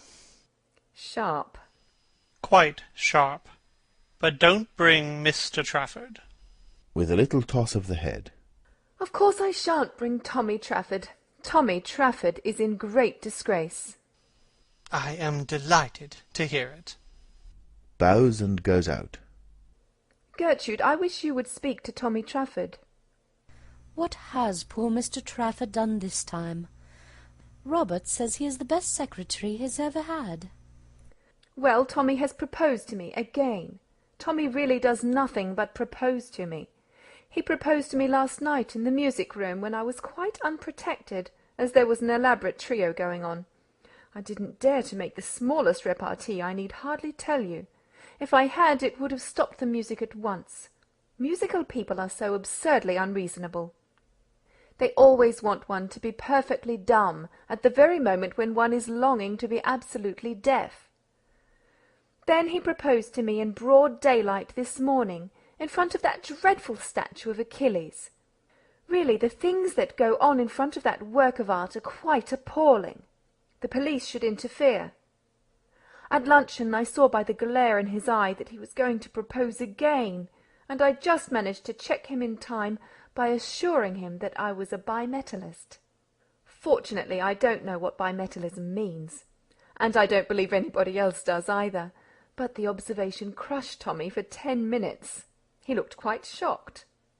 And then Tommy is so annoying in the way he proposes. If he proposed at the top of his voice, I should not mind it so much. That might produce some effect on the public. But he does it in a horrid confidential way. When Tommy wants to be romantic, he talks to one just like a doctor. I'm very fond of Tommy, but his methods of proposing are quite out of date. I wish, Gertrude, you would speak to him, and tell him that once a week is quite often enough to propose to anyone, and that it should always be done in a manner that attracts some attention. Dear Mabel, don't talk like that. Besides, Robert thinks very highly of Mr. Trafford. He believes he has a brilliant future before him. Oh, I wouldn't marry a man with a future before him for anything under the sun. Mabel! I know, dear. You married a man with a future, didn't you? But Robert was a genius, and you have a noble, self-sacrificing character. You can stand geniuses. I have no character at all, and Robert is the only genius I could ever bear. As a rule, I think they are quite impossible. Geniuses talk so much, don't they? Such a bad habit. And they are always thinking about themselves, when I want them to be thinking about me. I must go round now and rehearse at Lady Basildon's. You remember we are having tableaux, don't you? The triumph of something, I don't know what. I hope it will be a triumph of me. Only triumph I am really interested in at present. Kisses Lady Chiltern and goes out, then comes running back. Oh, Gertrude, do you know who is coming to see you? That dreadful Mrs. Cheveley in a most lovely gown. Did you ask her? Rising. Mrs. Cheveley? Coming to see me? Impossible. I assure you she is coming upstairs, as large as life and not nearly so natural. You need not wait, Mabel. Remember, Lady Basildon is expecting you. Oh, I must shake hands with Lady Markby. She is delightful. I love being scolded by her. Enter Mason. Lady Markby, Mrs. Cheveley. Enter Lady Markby and Mrs. Cheveley, advancing to meet them. Dear Lady Markby, how nice of you to come and see me. Shakes hands with her and bows somewhat distantly to Mrs. Cheveley. Won't you sit down, Mrs. Cheveley? Thanks. Isn't that Miss Chiltern? I should like so much to know her. Mabel, Mrs. Cheveley wishes to know you. Mabel Chiltern gives a little nod. Sitting down. I thought your frock so charming last night, Miss Chiltern. So simple and suitable. Really? I must tell my dressmaker. It will be such a surprise to her. Goodbye, Lady Markby. Going already? I am so sorry, but I am obliged to. I am just off to rehearsal. I have got to stand on my head in some tableau. On your head, child? Oh, I hope not. I believe it is most unhealthy. Takes a seat on the sofa next to Lady Chiltern. But it is for an excellent charity, in aid of the undeserving, the only people I am really interested in. I am the secretary, and Tommy Trafford is treasurer. And what is Lord Goring? Oh, Lord Goring is president. The post should suit him admirably, unless he has deteriorated since I knew him first. Reflecting. You are remarkably modern, Mabel. A little too modern, perhaps. Nothing is so dangerous as being too modern. One is apt to grow old-fashioned quite suddenly. I have known many instances of it. What a dreadful prospect! Ah, my dear, you need not be nervous. You will always be as pretty as possible. That is the best fashion there is, and the only fashion that England succeeds in setting. With a curtsy. Thank you so much, Lady Markby, for England and myself. Goes out. Turning to Lady Chiltern. Dear Gertrude, we just called to know if Mrs. Cheveley's diamond brooch has been found. Here? Yes, I missed it when I got back to Claridge's, and I thought I might possibly have dropped it here. I have heard nothing about it, but I will send for the butler and ask. Touches the bell. Oh, pray don't trouble, Lady Chiltern. I dare say I lost it at the opera before we came on here. Ah, yes, I suppose it must have been at the opera. The fact is, we all scramble and jostle so much nowadays that I wonder we have anything at all left on us at the end of an evening. I know myself that, when I am coming back from the drawing-room, I always feel as if I hadn't a shred on me except a small shred of decent reputation, just enough to prevent the lower classes making painful observations through the windows of the carriage. The fact is that our society is terribly overpopulated. Really, someone should arrange a proper scheme of assisted emigration. It would do a great deal of good. I quite agree with you, Lady Markby. It is nearly 6 years since I have been in London for the season, and I must say society has become dreadfully mixed. One sees the oddest people everywhere. That is quite true, dear, but one needn't know them. I'm sure I don't know half the people who come to my house. Indeed, from all I hear, I shouldn't like to. Enter Mason. What sort of a brooch was it that you lost, Mrs. Cheveley? A diamond snake brooch with a ruby. A rather large ruby. I thought you said there was a sapphire on the head, dear? Smiling. No, Lady Markby, a ruby. Nodding her head. And very becoming, I'm quite sure. Has a ruby and diamond brooch been found in any of the rooms this morning, Mason? No, my lady. It really is of no consequence, Lady Chiltern. I am so sorry to have put you to any inconvenience. Coldly. Oh, it has been no inconvenience. That will do, Mason. You can bring tea. Exit Mason.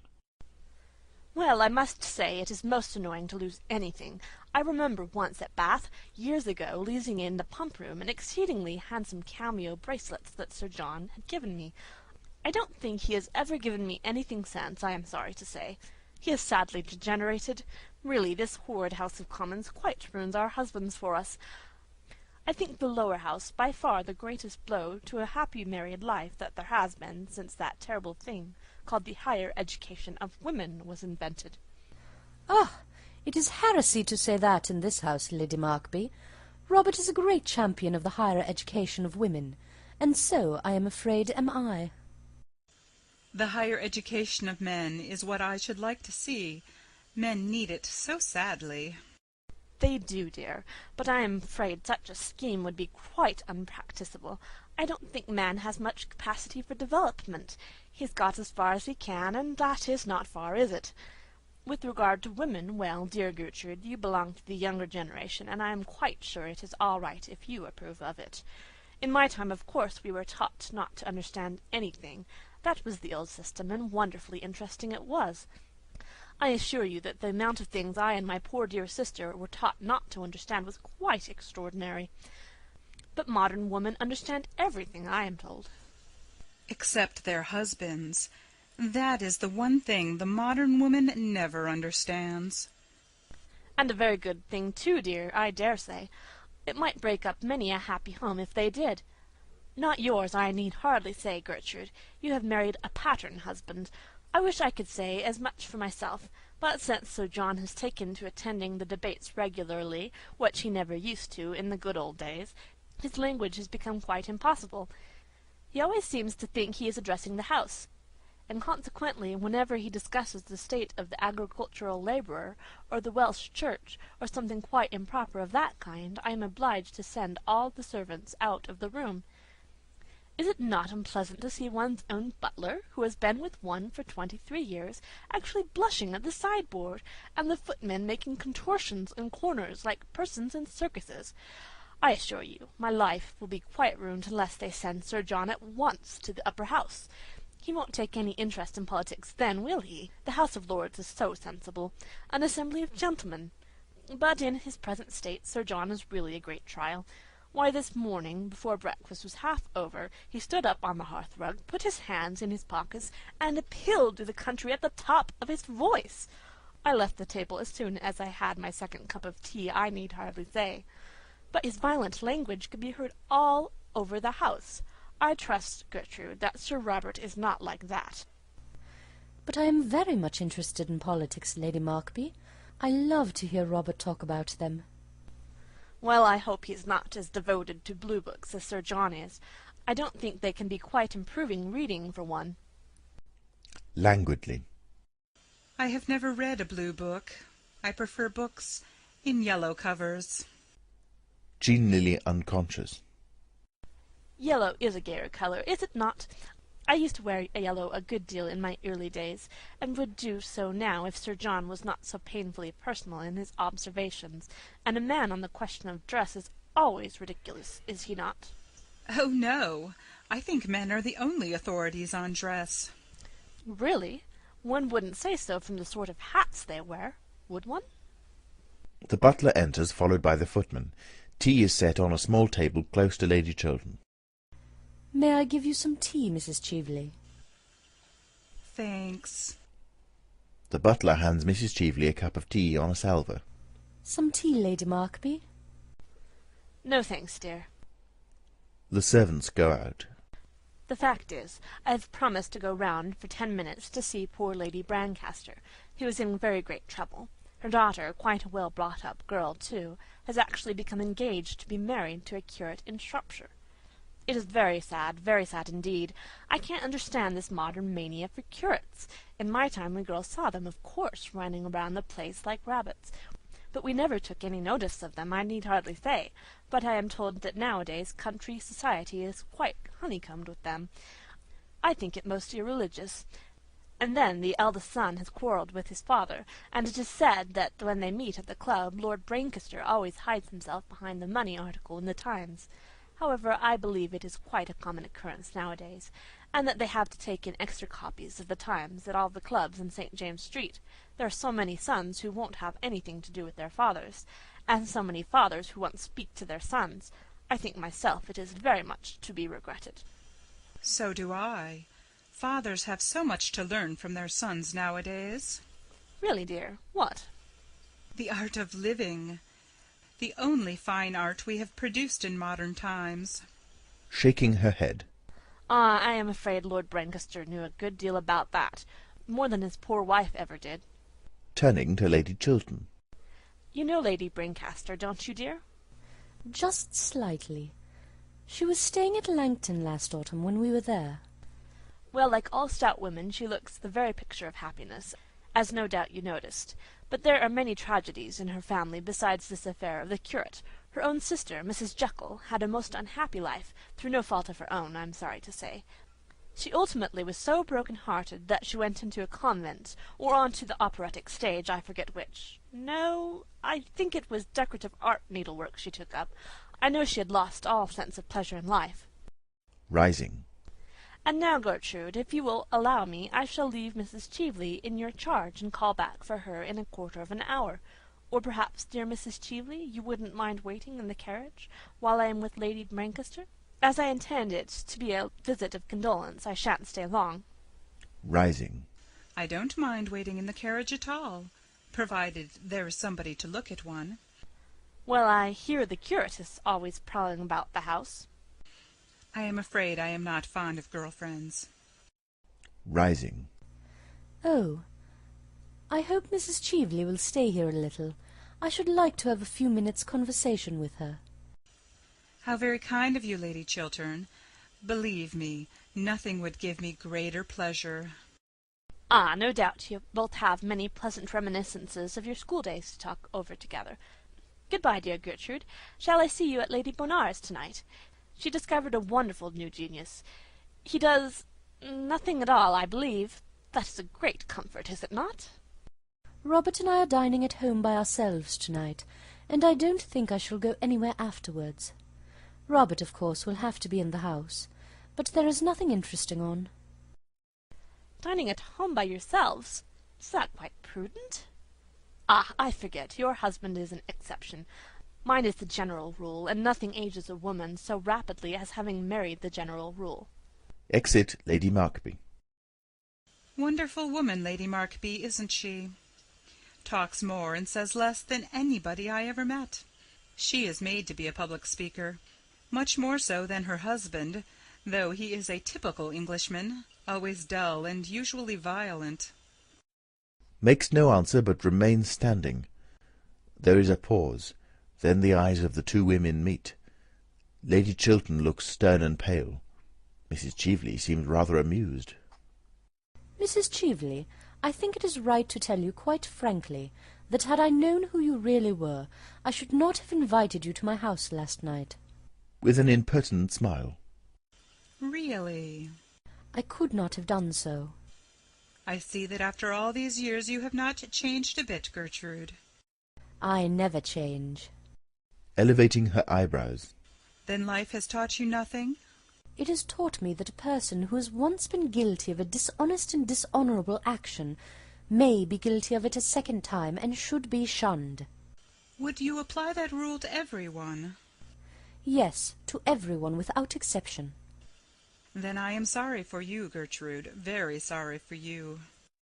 You see now, I was sure that for many reasons any further acquaintance between us during your stay in London is quite impossible. Leaning back in her chair. Do you know, Gertrude, I don't mind your talking morality a bit. Morality is simply the attitude we adopt towards people whom we personally dislike. You dislike me. I am quite aware of that, and I have always detested you, and yet I have come here to do you a service. Contemptuously. Like the service you wished to render my husband last night, I suppose. Thank heaven I saved him from that. Starting to her feet. It was you who made him write that insolent letter to me? It was you who made him break his promise? Yes. Then you must make him keep it. I give you till tomorrow morning, no more. If by that time your husband does not solemnly bind himself to help me in this great scheme in which I am interested— This fraudulent speculation. Call it what you choose. I hold your husband in the hollow of my hand, and if you are wise you will make him do what I tell him. Rising and going towards her. You are impertinent. What has my husband to do with you, with a woman like you? With a bitter laugh. In this world like meets with like. It is because your husband is himself fraudulent and dishonest that we pair so well together. Between you and him there are chasms. He and I are closer than friends. We are enemies linked together. The same sin binds us. How dare you class my husband with yourself? How dare you threaten him or me? Leave my house. You are unfit to enter it. Sir Robert Chiltern enters from behind. He hears his wife's last words, and sees to whom they are addressed. He grows deadly pale. Your house, a house bought with the price of dishonour, a house everything in which he has paid for by fraud. Turns around and sees Sir Robert Chiltern. Ask him what the origin of his fortune is. Get him to tell you how he sold to a stockbroker a cabinet secret. Learn from him to what you owe your position. It is not true! Robert, it is not true! Pointing at him with outstretched finger. Look at him. Can he deny it? Does he dare to? Go at once. You have done your worst now. My worst? I have not yet finished with you, with either of you. I give you both till tomorrow at noon. If by then you don't do what I bid you to do, the whole world shall know the origin of Robert Chiltern. Sir Robert Chiltern strikes the bell. Enter Mason. Show Mrs. Cheveley out. Mrs. Cheveley starts, then bows with somewhat exaggerated politeness to Lady Chiltern, who makes no sign of response. As she passes by Sir Robert Chiltern, who is standing close to the door, she pauses for a moment and looks him straight in the face. She then goes out, followed by the servant, who closes the door after him. The husband and wife are left alone. Lady Chiltern stands like someone in a dreadful dream. When she turns round and looks at her husband, she looks at him with strange eyes, as though she were seeing him for the first time. You sold a cabinet secret for money? You began your life with fraud? You built up your career on dishonour? Oh, tell me it's not true. Lie to me, tell me it's not true. What this woman said is quite true. But Gertrude, listen to me. You don't realize how I was tempted. Let me tell you the whole thing. Goes towards her. Don't come near me, don't touch me. I feel as if you had soiled me forever. Oh, what a mask you have been wearing all these years. A horrible painted mask. You sold yourself for money. Oh, a common thief were better. You put yourself up to sale to the highest bidder. You were bought in the market. You lied to the whole world. And yet you will not lie to me. Rushing towards her. Gertrude! Gertrude! Thrusting him back with outstretched hands. No, don't speak. Say nothing. Your voice wakes terrible memories. Memories of things that made me love you. Memories of words that made me love you. Memories that now are horrible to me. And how I worshipped you! You were to me something apart from common life, a thing pure, noble, honest, without stain. The world seemed to me finer because you were in it, and goodness more real because you lived. And now, oh, when I think that I made of a man like you my ideal, the ideal of my life. There was your mistake. There was your error. The error all women commit. Why can't you women love us, faults and all? Why do you place us on monstrous pedestals? We have all feet of clay, women as well as men. But when we men love women, we love them knowing their weaknesses, their follies, their imperfections, love them all the more, it may be, for that reason. It is not the perfect, but the imperfect who have need of love. It is when we are wounded by our own hands, or by the hands of others, that love should come to cure us. Else what use is love at all? All sins, except a sin against itself, love should forgive. All lives, save loveless lives, true love should pardon. A man's love is like that. It is wider, larger, more human than a woman's. Women think that they are making ideals of men. What they are making of us are false idols merely.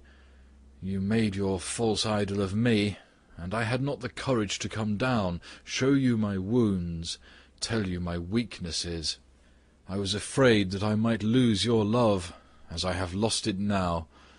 And so, last night you ruined my life for me. Yes, ruined it. What this woman asked of me was nothing compared to what she offered to me. She offered security, peace, stability. The sin of my youth, that I had thought was buried, rose up in front of me, hideous, horrible, with its hands at my throat. I could have killed it forever, sent it back into its tomb, destroyed its record, burned the one witness against me. You prevented me. No one but you know it. And now what is there before me but public disgrace, ruin, terrible shame, the mockery of the world, a lonely, dishonoured life, a lonely, dishonoured death it may be some day. Let women make no more ideals of men. Let them not put them on altars and bow before them, or they may ruin other lives as completely as you whom I have so wildly loved, have ruined mine. He passes from the room. Lady Chiltern rushes towards him, but the door is closed when she reaches it. Pale with anguish, bewildered, helpless, she sways like a plant in the water. Her hands, outstretched, stem to tremble in the air like blossoms in the mind. Then she flings herself down beside a sofa and buries her face. Her sobs are like the sobs of a child. End of Act 2.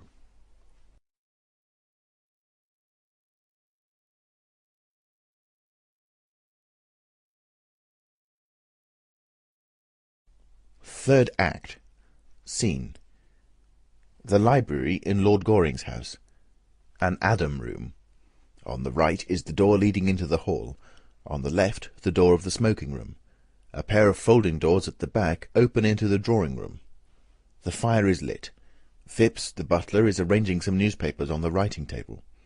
The distinction of Phipps is his impassivity. He has been termed by enthusiasts the ideal butler. The Sphinx is not so incommunicable. He is a mask with a manner. Of his intellectual or emotional life, history knows nothing. He represents the dominance of form. Enter Lord Goring, in evening dress with a buttonhole. He is wearing a silk hat and Inverness cape. White-gloved, he carries a Louis XVI cane. His are all the delicate fopperies of fashion. One sees that he stands in immediate relation to modern life, makes it, indeed, and so masters it. He is the first well-dressed philosopher in the history of thought. Got my second buttonhole for me, Phipps? Yes, my lord. Takes his hat, cane, and cape, and presents new buttonhole on salver. Rather distinguished thing, Phipps. I am the only person of the smallest importance in London at present who wears a buttonhole. Yes, my lord, I have observed that. taking out old buttonhole. You see, Phipps, fashion is what one wears oneself. What is unfashionable is what other people wear. Yes, my lord. Just as vulgarity is simply the conduct of other people. Yes, my lord. Putting in a new buttonhole. And falsehoods the truths of other people. Yes, my lord. Other people are quite dreadful. The only possible society is oneself. Yes, my lord. To love oneself is the beginning of a lifelong romance, Phipps. Yes, my lord. Looking at himself in the glass.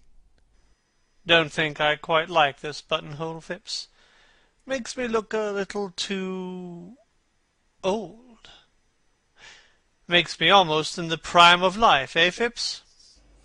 I don't observe any alteration in your lordship's appearance. You don't, Phipps? No, my lord. I am not quite sure. For the future, a more trivial buttonhole, Phipps, on Thursday evenings. I will speak to the florist, my lord. She has had a loss in her family lately, which perhaps accounts for the lack of triviality your lordship's complains of in the buttonhole. Extraordinary thing about the lower classes in England. They are always losing their relations. Yes, my lord. They are extremely fortunate in that respect. Turns round and looks at him. Phipps remains impassive. Any letters, Phipps? 3, my lord. Hands letters on salver. Takes letters. Want my cab around in 20 minutes. Yes, my lord. Goes towards door. Holds up letter in pink envelope. Phipps, when did this letter arrive? It was brought by hand just after your lordship went to the club. That will do. Exit Phipps. Lady Chiltern's handwriting on Lady Chiltern's pink notepaper. That is rather curious. I thought Robert was to write. Wonder what Lady Chiltern has got to say to me. Sits at bureau and opens letter and reads it. I want you, I trust you, I am coming to you, Gertrude. Puts down the letter with a puzzled look, then takes it up and reads it again slowly. I want you, I trust you, I am coming to you. So she has found out everything. Poor woman. Poor woman. Pulls out watch and looks at it. But what an hour to call. 10 o'clock. Oh, I shall have to give up going to the Berkshires. However, it is always nice to be expected and not to arrive. I'm not expected at the Bachelor's, so I shall certainly go there. Well, I will make her stand by her husband. That is the only thing for her to do. That is the only thing for any woman to do. It is the growth of the moral sense in women that makes marriage such a hopeless, one-sided institution. 10 o'clock. She should be here soon. I must tell Phipps I am not in to anyone else. Goes towards bell. Enter Phipps. Lord Caversham. Oh, why will parents always appear at the wrong time? Some extraordinary mistake in nature, I suppose. Enter Lord Caversham. Delighted to see you, my dear father. Goes to meet him. Take my cloak off. Is it worthwhile, father? Of course it is worthwhile, sir. Which is the most comfortable chair? This one, father. It is the chair I use myself when I have visitors. Thank ye. No draught, I hope, in this room? No, father. Sitting down. Glad to hear it. Can't stand draughts. No draughts at home. Good many breezes, father. Eh? Don't understand what you mean. Want to have a serious conversation with you, sir. My dear father, at this hour? Well, sir, it is only 10 o'clock. What is your objection to the hour? I think the hour is an admirable hour. Well, the fact is, father, this is not my day for talking seriously. I am very sorry, but it is not my day. What do you mean, sir? During the season, father, I only talk seriously on the first Tuesday in every month from 4 to 7. Well, make it Tuesday, sir. Make it Tuesday. But it is after 7, father, and my doctor says I must not have any serious conversation after 7. It makes me talk in my sleep. Talk in your sleep, sir? What does that matter? You are not married. No, father, I am not married. That is what I have come to talk to you about, sir. You have got to get married, and at once. Why, when I was your age, sir, I had been an inconsolable widower for 3 months, and was already paying my addresses to your admirable mother. Damn me, sir, it is your duty to get married. You can't always be living for pleasure. Every man of position is married nowadays. Bachelors are not fashionable any more. They are a damaged lot. Too much is known about them. You must get a wife, sir. Look where your friend Robert Chiltern has got by probity, hard work, and a sensible marriage with a good woman. Why don't you imitate him, sir? Why don't you take him for your model? I think I shall, father. I wish you would, sir. Then I should be happy. At present I make your mother's life miserable on your account. You are heartless, sir, quite heartless. I hope not, father. And it is high time for you to get married. You are 34 years of age, sir. Yes, father, but I only admit to 32. 31.5 when I have a really good buttonhole. This buttonhole is not trivial enough. I tell you, you are 34, sir, and there is a draught in your room besides, which makes your conduct worse. Why did you tell me there was no draught, sir? I feel a draught, sir. I feel it distinctly. So do I, father. It is a dreadful draught. I will come and see you tomorrow, father. We can talk over anything you like. Let me help you on with your cloak, father. No, sir. I have called this evening for a definite purpose, and I am going to see it through at all costs, to my health or yours. Put down my cloak, sir. Certainly, father. But let us go into another room. Rings bell. There is a dreadful draught here. Enter Phipps. Phipps, is there a good fire in the smoking room? Yes, my lord. Come in there, father. Your sneezes are quite heart-rending. Well, sir, I suppose I have a right to sneeze when I choose? Apologetically. Quite so, father. I was merely expressing sympathy. Oh, damn sympathy. There's a great deal too much of that sort of thing going on nowadays. I quite agree with you, father. If there was less sympathy in the world, there would be less trouble in the world. Goes towards the smoking room. That is a paradox, sir. I hate paradoxes. So do I, father. Everybody one meets is a paradox nowadays. It is a great bore. It makes society so obvious. Turning round and looking at his son beneath his bushy eyebrows.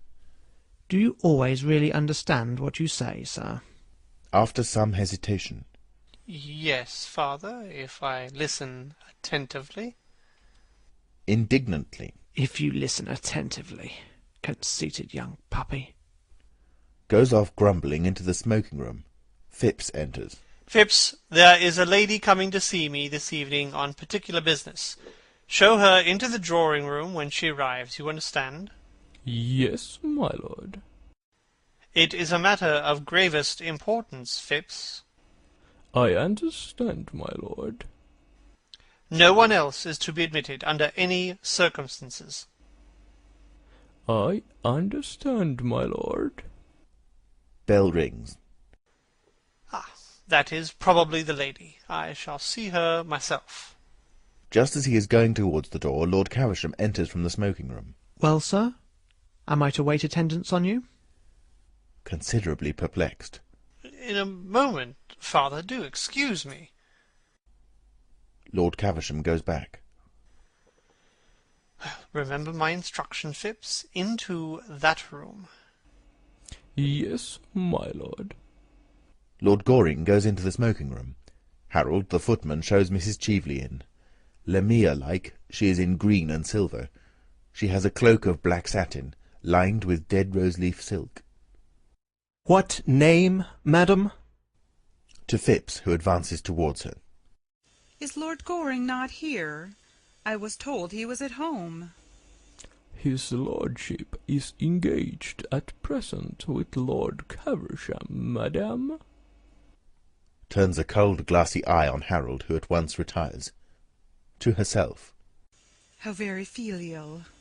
His lordship told me to ask you, madam, to be kind enough to wait in the drawing-room for him.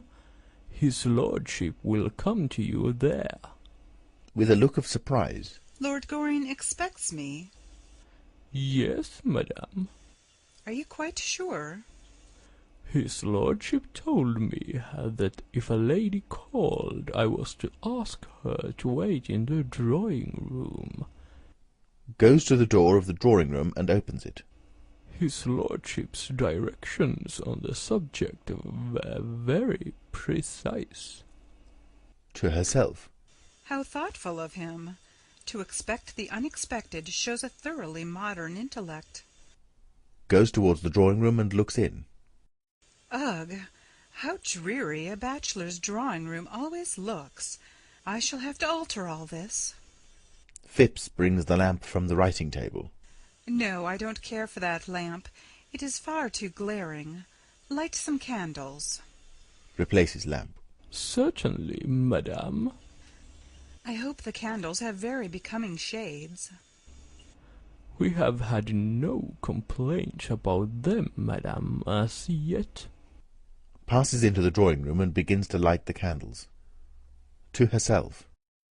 I wonder what woman he is waiting for tonight.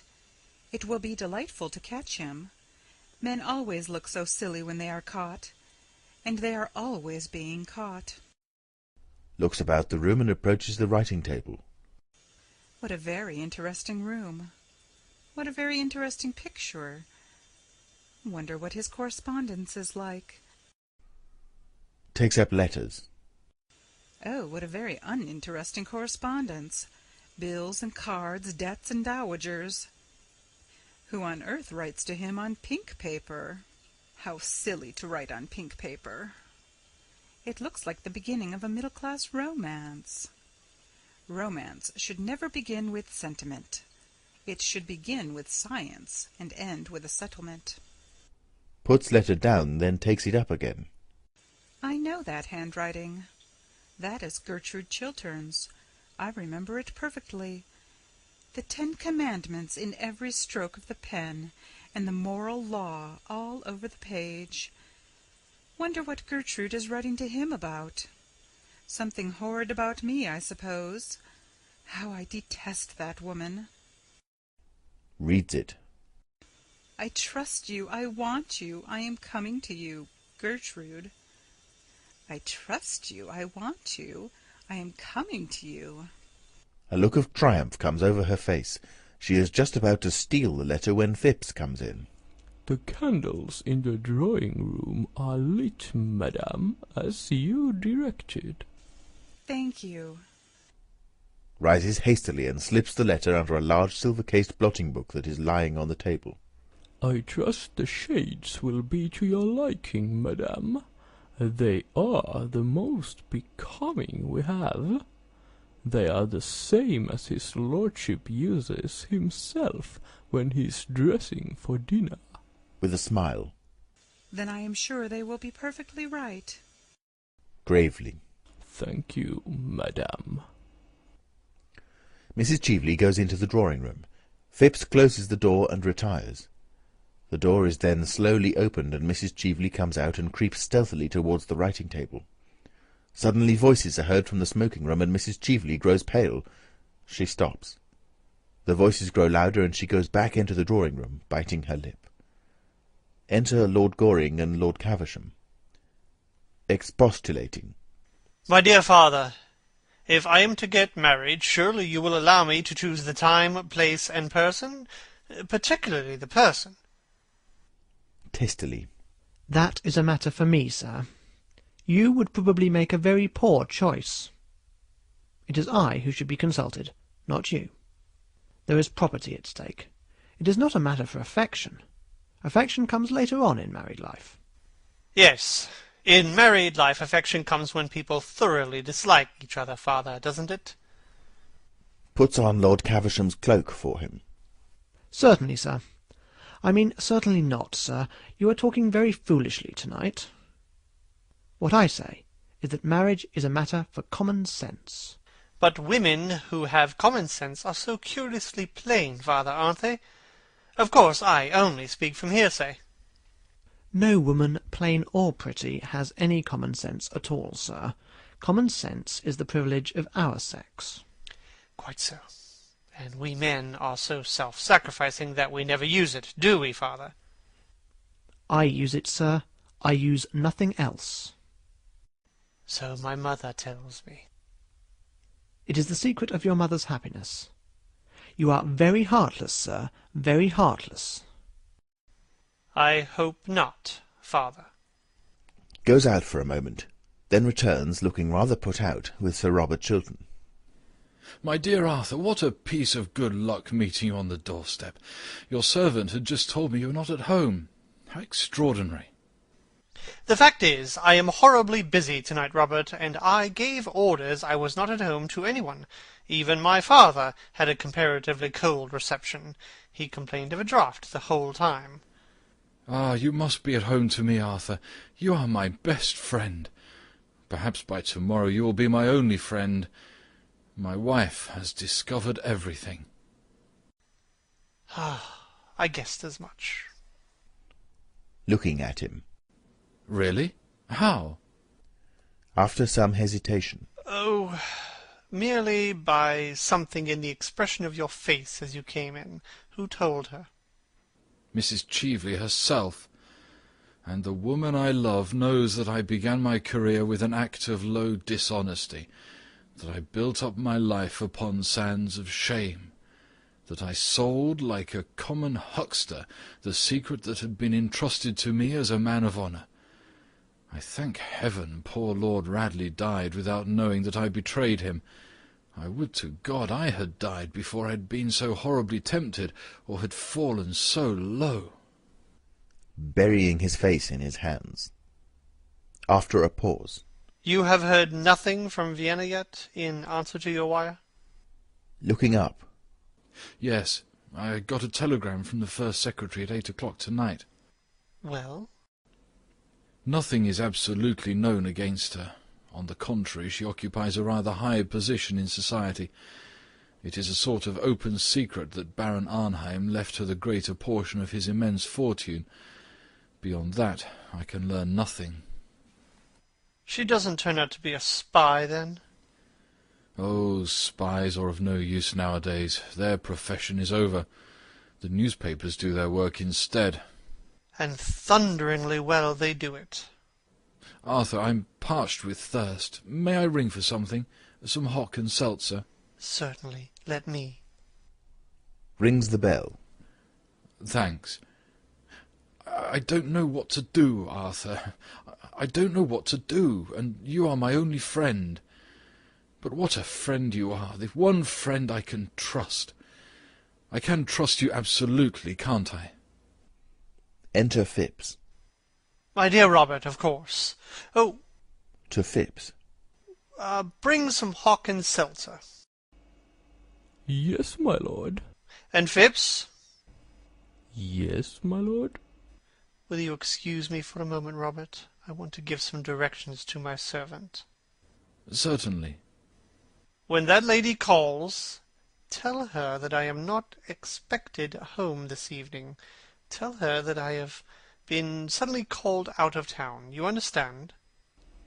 The lady is in that room, my lord. You told me to show her into that room, my lord. You did perfectly right. Exit Phips. What a mess I am in. No, I think I shall get through it. I'll give her a lecture through the door. Awkward thing to manage, though. Arthur, tell me what I should do. My life seems to have crumbled about me. I am a ship without a rudder in a night without a star. Robert, you love your wife, don't you? I love her more than anything in the world. I used to think ambition the great thing. It is not. Love is the great thing in the world. There is nothing but love, and I love her. But I am defamed in her eyes. I am ignoble in her eyes. There is a wide gulf between us now. She has found me out, Arthur. She has found me out. Has she never in her life done some folly, some indiscretion, that she should not forgive your sin? My wife? Never. She does not know what weakness or temptation is. I am of clay like other men. She stands apart as good women do, pitiless in her perfection, cold and stern and without mercy. But I love her, Arthur. We are childless, and I have no one else to love, no one else to love me. Perhaps if God had sent us children she might have been kinder to me. But God has given us a lonely house, and she has cut my heart in two. Don't let us talk of it. I was brutal to her this evening, but I suppose when sinners talk to saints they are brutal always. I said to her things that were hideously true on my side, from my standpoint, from the standpoint of men. But don't let's talk of that. Your wife will forgive you. Perhaps at this moment she is forgiving you. She loves you, Robert. Why should she not forgive? God grant it. God grant it. Buries his face in his hands. But there is something more I have to tell you, Arthur. Enter Phips with drinks. Hands hock and seltzer to Sir Robert Chiltern. Hock and seltzer, sir. Thank you. Is your carriage here, Robert? No, I've walked from the club. Sir Robert will take my cab, Phips. Yes, my lord. Exit. Robert, you don't mind my sending you away? Arthur, you must let me stay for 5 minutes. I have made up my mind what I'm going to do tonight in the house. The debate on the Argentine Canal is to begin at 11. A chair falls in the drawing-room. What is that? Nothing. I had a chair fall in the next room. Someone's been listening. No, there is no one there. There is someone. There are some lights in the room, and the door is ajar. Someone's been listening to every secret of my life. Arthur, what does this mean? Robert, you are excited, unnerved. I tell you there is no one in that room. Sit down, Robert. Do you give me your word of honour there is no one there? Yes. Your word of honour? Sits down. Yes. Rises. Arthur, let me see for myself. No. If there is no one there, why should I not look in that room? Arthur, you must let me go into that room and satisfy myself. Let me know that no eavesdropper has heard my life's secret. Arthur, you don't realize what I'm going through. Robert, this must stop. I have told you there is no one in that room. That is enough. Rushes to the door of the room. It is not enough. I insist on going into this room. You have told me there is no one there, so what reason can you have for refusing me? For God's sake, don't. There is someone there. Someone whom you must not see. Ah, I thought so. I forbid you to enter that room. Stand back. My life is at stake, and I don't care who is there. I will know who it is to whom I have told my secret and my shame. Enters room. Great heavens, his own wife. Sir Robert Chiltern comes back with a look of scorn and anger on his face. What explanation have you to give for the presence of that woman here? Robert, I swear to you on my honour that the lady is stainless and guiltless of all offence toward you. She is a vile and infamous thing. Don't say that, Robert. It was for your sake she came here. It was to try and save you. She came here. She loves you and no one else. You are mad. What have I to do with her intrigues with you? Let her remain your mistress. You are well suited to each other. She, corrupt and shameful, you, false as a friend, treacherous as an enemy even. It is not true, Robert. Before heaven, it is not true. In her presence and in yours, I will explain all. Let me pass, sir. You have lied enough upon your word of honour. Sir Robert Chiltern goes out. Lord Goring rushes to the door of the drawing-room when Mrs. Cheveley comes out, looking radiant and much amused, with a mock curtsy. Good evening, Lord Goring. Mrs. Cheveley? Great heavens! May I ask what you were doing in my drawing-room? Merely listening. I have a perfect passion for listening through keyholes. One always hears such wonderful things through them. Doesn't that sound rather like tempting Providence? Oh, surely Providence can resist temptation by this time. Makes a sign to him to take her cloak off, which he does. I am glad you have called. I am going to give you some good advice. Oh, pray don't. One should never give a woman anything that she can't wear in the evening. I see you are quite as willful as you used to be. Far more. I have greatly improved. I have had more experience. Too much experience is a dangerous thing. Pray, have a cigarette. Half the pretty women in London smoke cigarettes. Personally, I prefer the other half. Thanks, I never smoke. My dressmaker wouldn't like it, and a woman's first duty in life is to her dressmaker, isn't it? What the second duty is, no one has as yet discovered. You have come here to sell me Robert Chiltern's letter, haven't you? To offer it to you on conditions. How did you guess that? Because you haven't mentioned the subject. Have you got it with you? Sitting down. Oh, no. A well-made dress has no pockets. What is your price for it? How absurdly English you are. The English think that a cheque-book can solve every problem in life. Why, my dear Arthur, I have very much more money than you have, and quite as much as Robert Chiltern has got hold of. Money is not what I want. What do you want, then, Mrs. Cheveley? Why don't you call me Laura? I don't like the name. You used to adore it. Yes, that's why. Mrs. Cheveley motions to him to sit down beside her. He smiles and does so. Arthur, you loved me once. Yes? And you asked me to be your wife. That was the natural result of my loving you. And you threw me over because you saw, or said you saw, poor old Lord Mortlake trying to have a violent flirtation with me in the conservatory at Tenby. I am under the impression that my lawyer settled that matter with you on certain terms, dictated by yourself. At that time I was poor. You were rich. Quite so. That is why you pretended to love me. Shrugging her shoulders. Poor old Lord Mortlake, who had only two topics of conversation, his gout and his wife.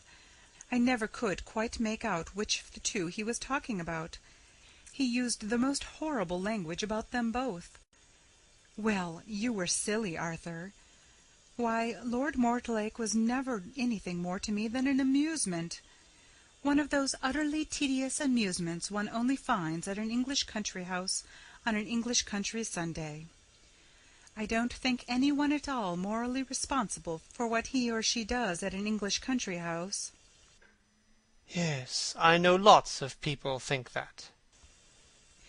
I loved you, Arthur. My dear Mrs. Cheveley, you have always been far too clever to know anything about love. I did love you, and you loved me.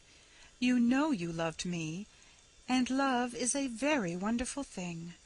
I suppose that when a man has once loved a woman, he will do anything for her, except continue to love her. Puts her hand on his, taking his hand away quietly. Yes, except that. After a pause. I am tired of living abroad. I want to come back to London. I want to have a charming house here. I want to have a salon.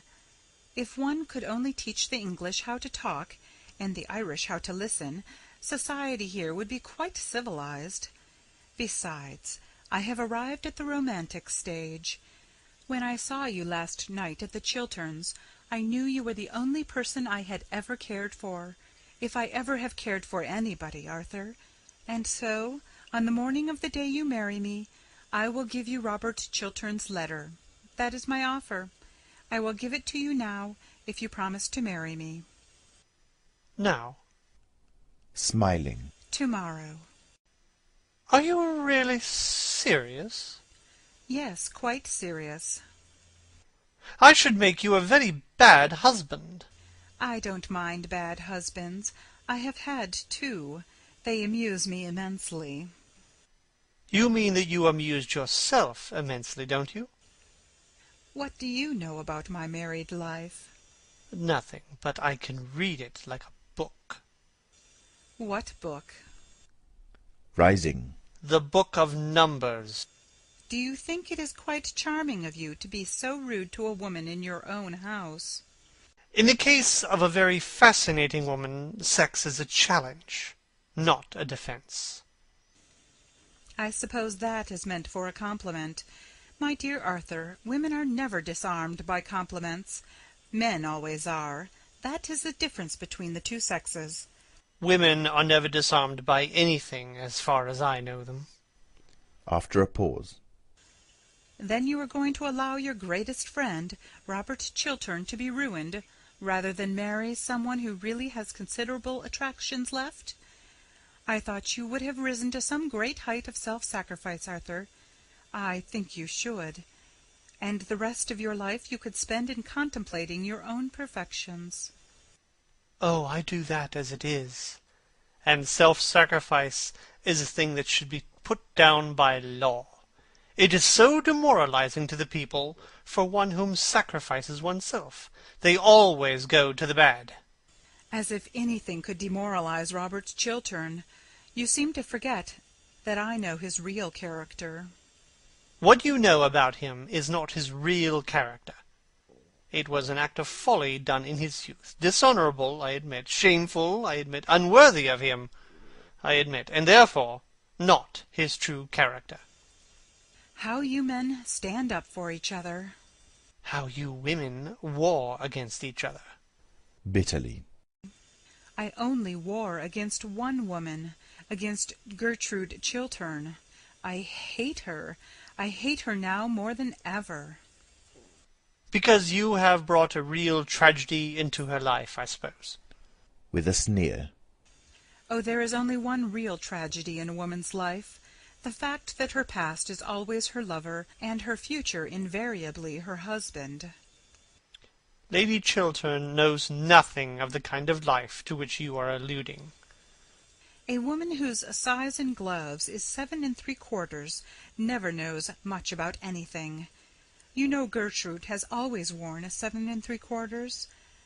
That is one of the reasons why there was never any moral sympathy between us.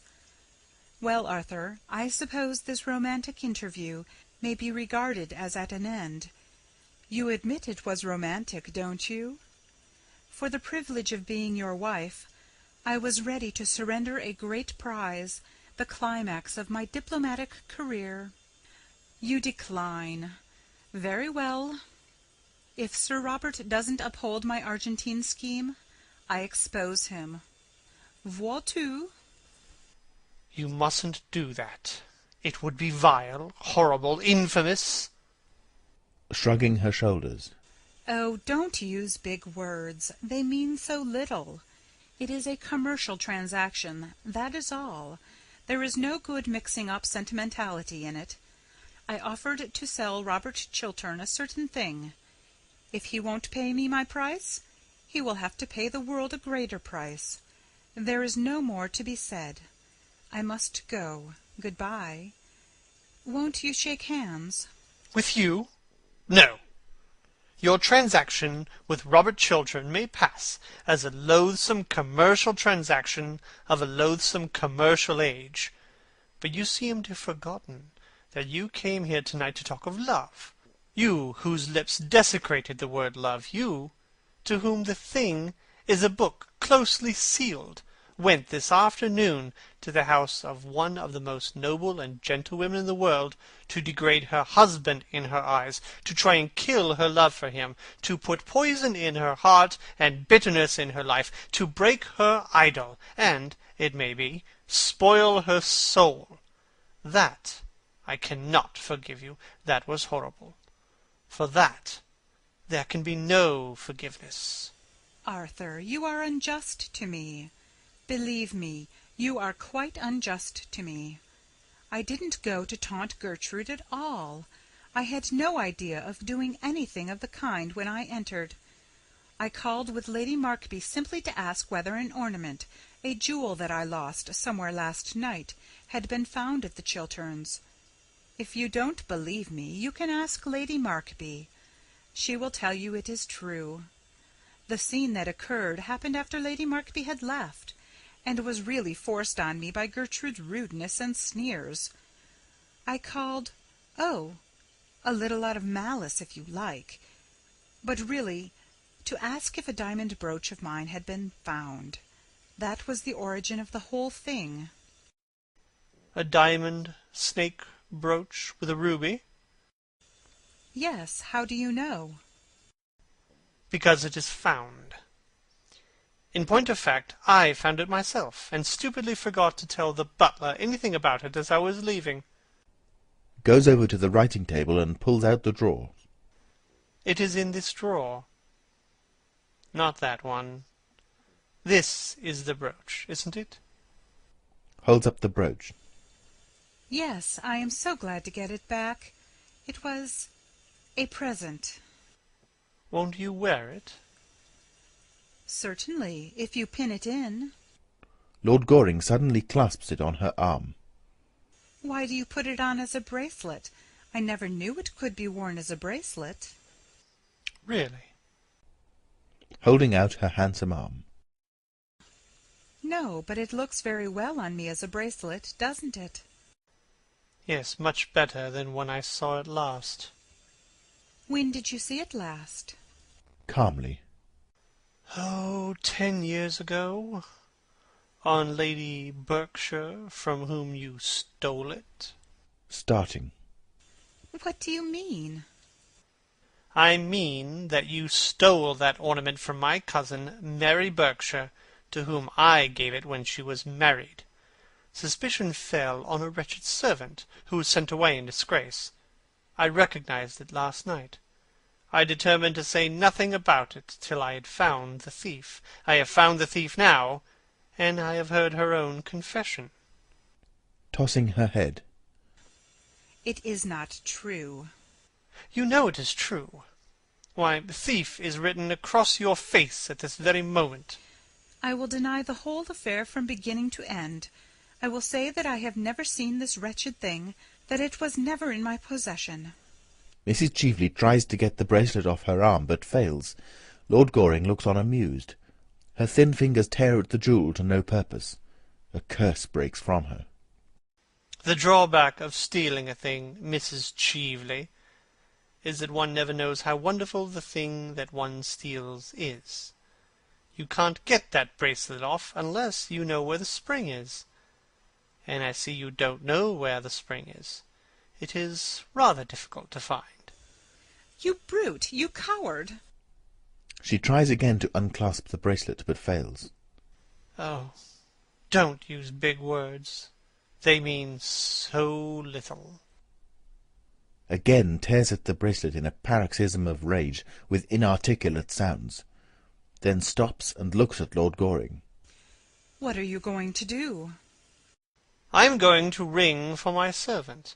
He is an admirable servant, always comes in the moment one rings for him.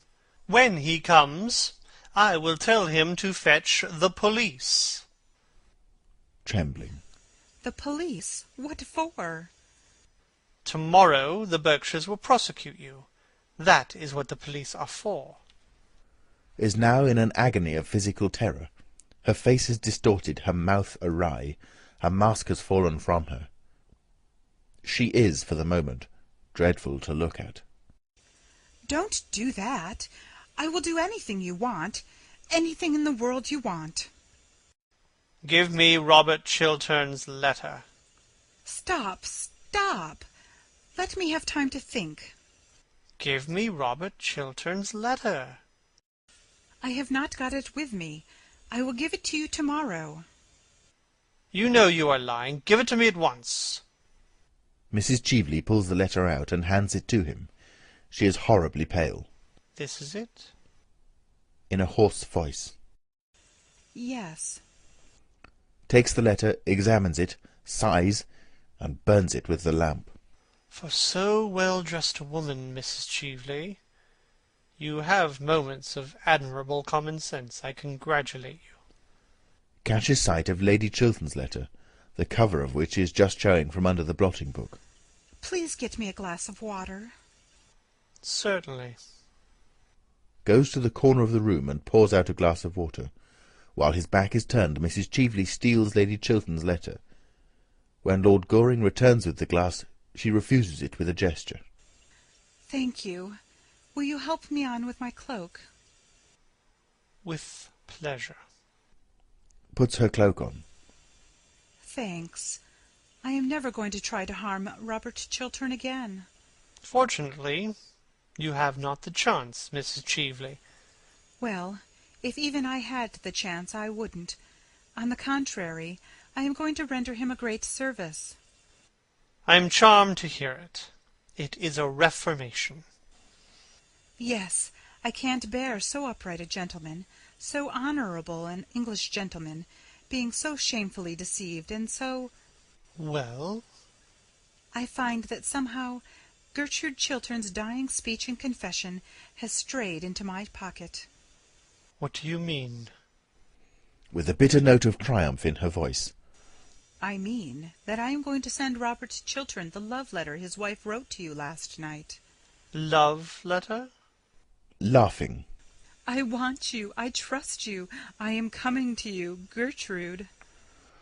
Lord Goring rushes to the bureau and takes up the envelope, finds it is empty, and turns round. You wretched woman! Must you always be thieving? Give me back that letter. I'll take it from you by force. You shall not leave my room till I have got it. He rushes towards her, but Mrs. Cheveley at once puts her hand on the electric bell that is on the table. The bell sounds with shrill reverberations, and Phipps enters. After a pause. Lord Goring merely rang that you should show me out. Good night, Lord Goring. Goes out, followed by Phipps. Her face is illuminated with evil triumph.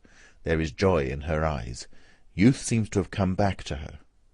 Her last glance is like a swift arrow. Lord Goring bites his lip and lights his cigarette. End of Act 3.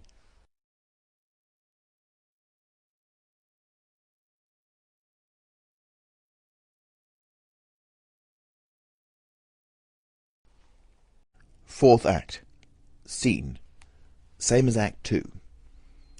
Lord Goring is standing by the fireplace with his hands in his pockets.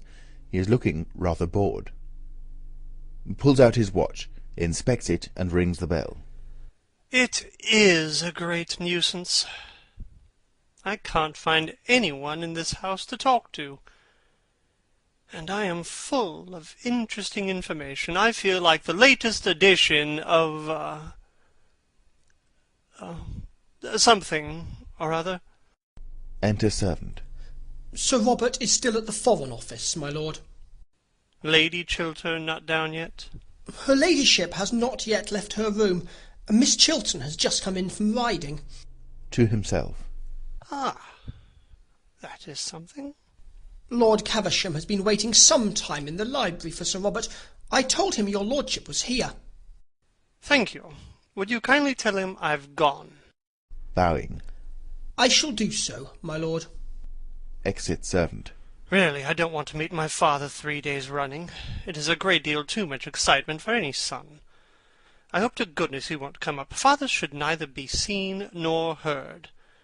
That is the only proper basin for family life. Mothers are different. Mothers are darlings. Throws himself down into a chair, picks up a paper, and begins to read it. Enter Lord Caversham. Well, sir, what are you doing here? Wasting your time as usual, I suppose? Throws down paper and rises. My dear father, when one pays a visit, it is for the purpose of wasting other people's time, not one's own. Have you been thinking over what I spoke to you about last night? I have been thinking of nothing else. Engaged to be married yet? Genially. Not yet. But I hope to be before lunchtime. Caustically. You can have till dinner time if it would be of any convenience to you. Thanks, awfully. But I think I'd sooner be engaged before lunch. Never know when you are serious or not. Neither do I, father. A pause. I suppose you have read the Times this morning? Airily. The Times? Certainly not. I only read the Morning Post. All that one should know about modern life is where the duchesses are. Anything else is quite demoralizing. Do you mean to say you have not read the Times' leading article on Robert Chiltern's career? Good heavens, no. What does it say? What should it say, sir? Everything complimentary, of course. Chiltern's speech last night on this Argentine canal scheme was one of the finest pieces of oratory ever delivered in the House since Canning. Ah, never heard of Canning. Never wanted to, and did Chiltern uphold the scheme? Uphold it, sir? How little you know him. Why, he denounced it roundly, and the whole system of modern political finance. This speech is the turning point in his career, as the Times points out. You should read this article, sir. Opens the Times. Sir Robert Chiltern, most rising of our young statesmen, brilliant orator, unblemished career, well-known integrity of character, represents what is best in English public life, noble contrast to the lax morality among foreign politicians. They will never say that of you, sir. I sincerely hope not, father. However, I am delighted at what you tell me about Robert, thoroughly delighted. It shows he has got pluck. He has got more than pluck, sir. He has got genius. Ah, I prefer pluck. It is not so common nowadays as genius is. I wish you would go into Parliament. My dear father, only people who look dull ever get into the House of Commons, and only people who are dull ever succeed there. Why don't you try to do something useful in life? I am far too young. Testily. I hate this affectation of youth, sir. It is a great deal too prevalent nowadays. Youth isn't an affectation. Youth is an art. Why don't you propose to that pretty Miss Chiltern? I am of a very nervous disposition, especially in the morning. I don't suppose there's the smallest chance of her accepting you. I don't know how the betting stands today. If she did accept you, she would be the prettiest fool in England. That is just what I should like to marry. A thoroughly sensible wife would reduce me to a condition of absolute idiocy in less than 6 months. You don't deserve her, sir. My dear father, if we men married the women we deserved, we should have a very bad time of it. Enter Mabel Chiltern. Oh, how do you do, Lord Caversham? I hope Lady Caversham is quite well. Lady Caversham is as usual as usual. Good morning, Miss Mabel. Taking no notice at all of Lord Goring, and addressing herself exclusively to Lord Caversham. And Lady Caversham's bonnets, are they at all better? They have had a serious relapse, I'm sorry to say. Good morning, Miss Mabel. To Lord Caversham, I hope an operation will not be necessary. smiling at her pertness. If it is, we shall have to give Lady Caversham a narcotic. Otherwise, she will never consent to have a single feather touched. With increased emphasis. Good morning, Miss Mabel. Turning round with feigned surprise. Oh, are you here? Of course you understand that after breaking your appointment, I am never going to speak to you again. Oh, please don't say such a thing. You are the one person in London I really like to have to listen to me. Lord Goring, I never believe a single word that either you or I say to each other. You are quite right, my dear. Quite right. As far as he is concerned, I mean. Do you think you could possibly make your son behave a little better occasionally? Just as a change? I regret to say, Miss Chiltern, I have no influence over my son. I wish I had. If I had, I know what I would make him do. I am afraid that he has one of those terribly weak natures that are not susceptible to influence. He is very heartless. Very heartless. It seems to me that I am a little in the way here. It is very good for you to be in the way, and to know what people say of you behind your back. I don't at all like knowing what people say of me behind my back. It makes me far too conceited. After that, my dear, I really must bid you good morning. Oh, I hope you are not going to leave me all alone with Lord Goring, especially at such an early hour in the day. I am afraid I can't take him to Downing Street. It is not the Prime Minister's day for seeing the unemployed. Shakes hands with Mabel Chiltern, takes up his hat and stick, and goes out, with a parting glare of indignation at Lord Goring. Takes up roses and begins to arrange them in a bowl on the table. People who don't keep their appointments in the park are horrid. Detestable. I am glad you admit it, but I wish you wouldn't look so pleased about it. I can't help it. I always look pleased when I am with you. Sadly. Then I suppose it is my duty to remain with you. Of course it is. Well, my duty is a thing I never do on principle. It always depresses me, so I'm afraid I must leave you. Please don't, Miss Mabel. I have something very particular to say to you. Rapturously. Oh, is it a proposal? Somewhat taken aback. Well, yes, it is. I am bound to say it is. With a sigh of pleasure. I am so glad. That makes the second today. Indignantly. The second? Today? What conceited ass has been impertinent enough to dare to propose to you before I had proposed to you? Tommy Trafford, of course. It is one of Tommy's days for proposing. He always proposes on Tuesdays and Thursdays during the season. Oh, you didn't accept him, I hope? I make it a rule never to accept Tommy. That is why he goes on proposing. Of course, as you didn't turn up this morning, I very nearly said yes. It would have been an excellent lesson both for him and for you if I had. It would have taught you both better manners. Oh, bother Tommy Trafford. Tommy is a silly little ass. I love you. I know, and I think you might have mentioned it before. I am sure I've given you heaps of opportunities. Mabel, do be serious. Please, be serious.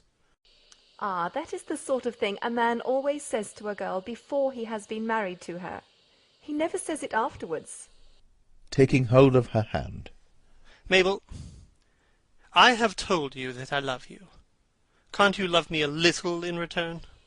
You silly Arthur. If you knew anything about anything, which you don't, you would know that I adore you. Everyone in London knows it, except you. It is a public scandal the way I adore you. I have been going about for the last 6 months telling the whole of society that I adore you. I wonder you consent to have anything to say to me. I have no character left at all. At least I feel so happy that I am quite sure I have no character left at all.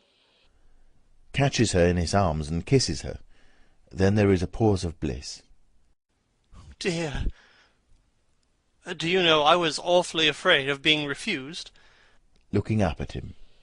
But you never have been refused yet by anybody, have you, Arthur? I can't imagine anyone refusing you. After kissing her again. Of course I'm not nearly good enough for you, Mabel. Nestling close to him. I am so glad, darling. I was afraid you were. After some hesitation. And I'm a little over 30. Dear, you look weeks younger than that. Enthusiastically. How sweet of you to say so. And it is only fair to tell you frankly that I am fearfully extravagant. But so am I, Arthur, so we're sure to agree. And now I must go and see Gertrude. Must you really? Kisses her. Yes. Then do tell her I want to talk to her particularly.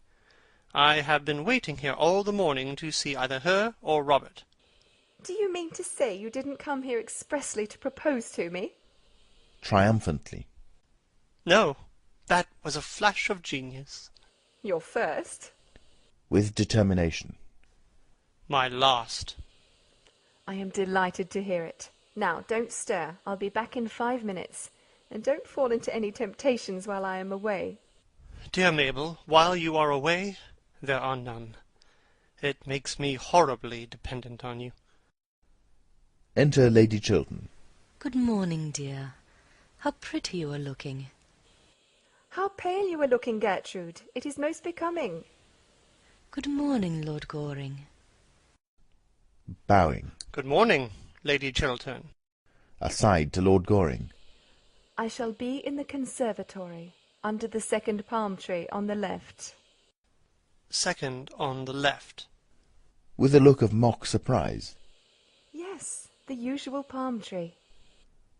Blows a kiss to him, unobserved by Lady Chiltern, and goes out. Lady Chiltern, I have a certain amount of very good news to tell you. Mrs. Cheveley gave me up Robert's letter last night, and I burned it.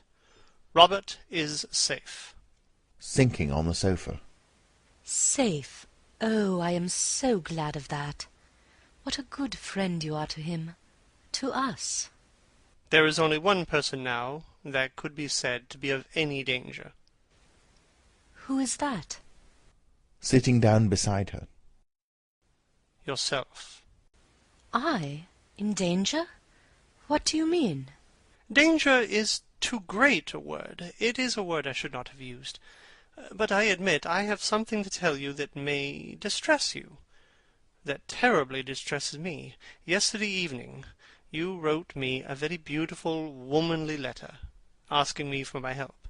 You wrote to me as one of your oldest friends, one of your husband's oldest friends. Mrs. Cheveley stole that letter from my rooms. Well, what use is it to her? Why should she not have it? Rising. Lady Chiltern, I will be quite frank with you. Mrs. Cheveley puts a certain construction on that letter, and proposes to send it to your husband. But what construction could she put on it? Oh, not that, not that. If I, in trouble, and wanting your help, trusting you, propose to come to you, that you may advise me, assist me. Oh, are there women so horrible as that? And she proposes to send it to my husband? Tell me what happened. Tell me all that happened. Mrs. Cheveley was concealed in a room adjoining my library, without my knowledge. I thought that the person who was waiting in that room to see me was yourself. Robert came in unexpectedly. A chair or something fell over in the room. He forced his way in, and he discovered her. We had a terrible scene. I still thought it was you. He left me in anger. At the end of everything, Mrs. Cheveley got possession of your letter. She stole it. When or how, I don't know. At what hour did this happen? At 10:30. And now I propose that we tell Robert the whole thing at once. Looking at him with amazement that is almost terror.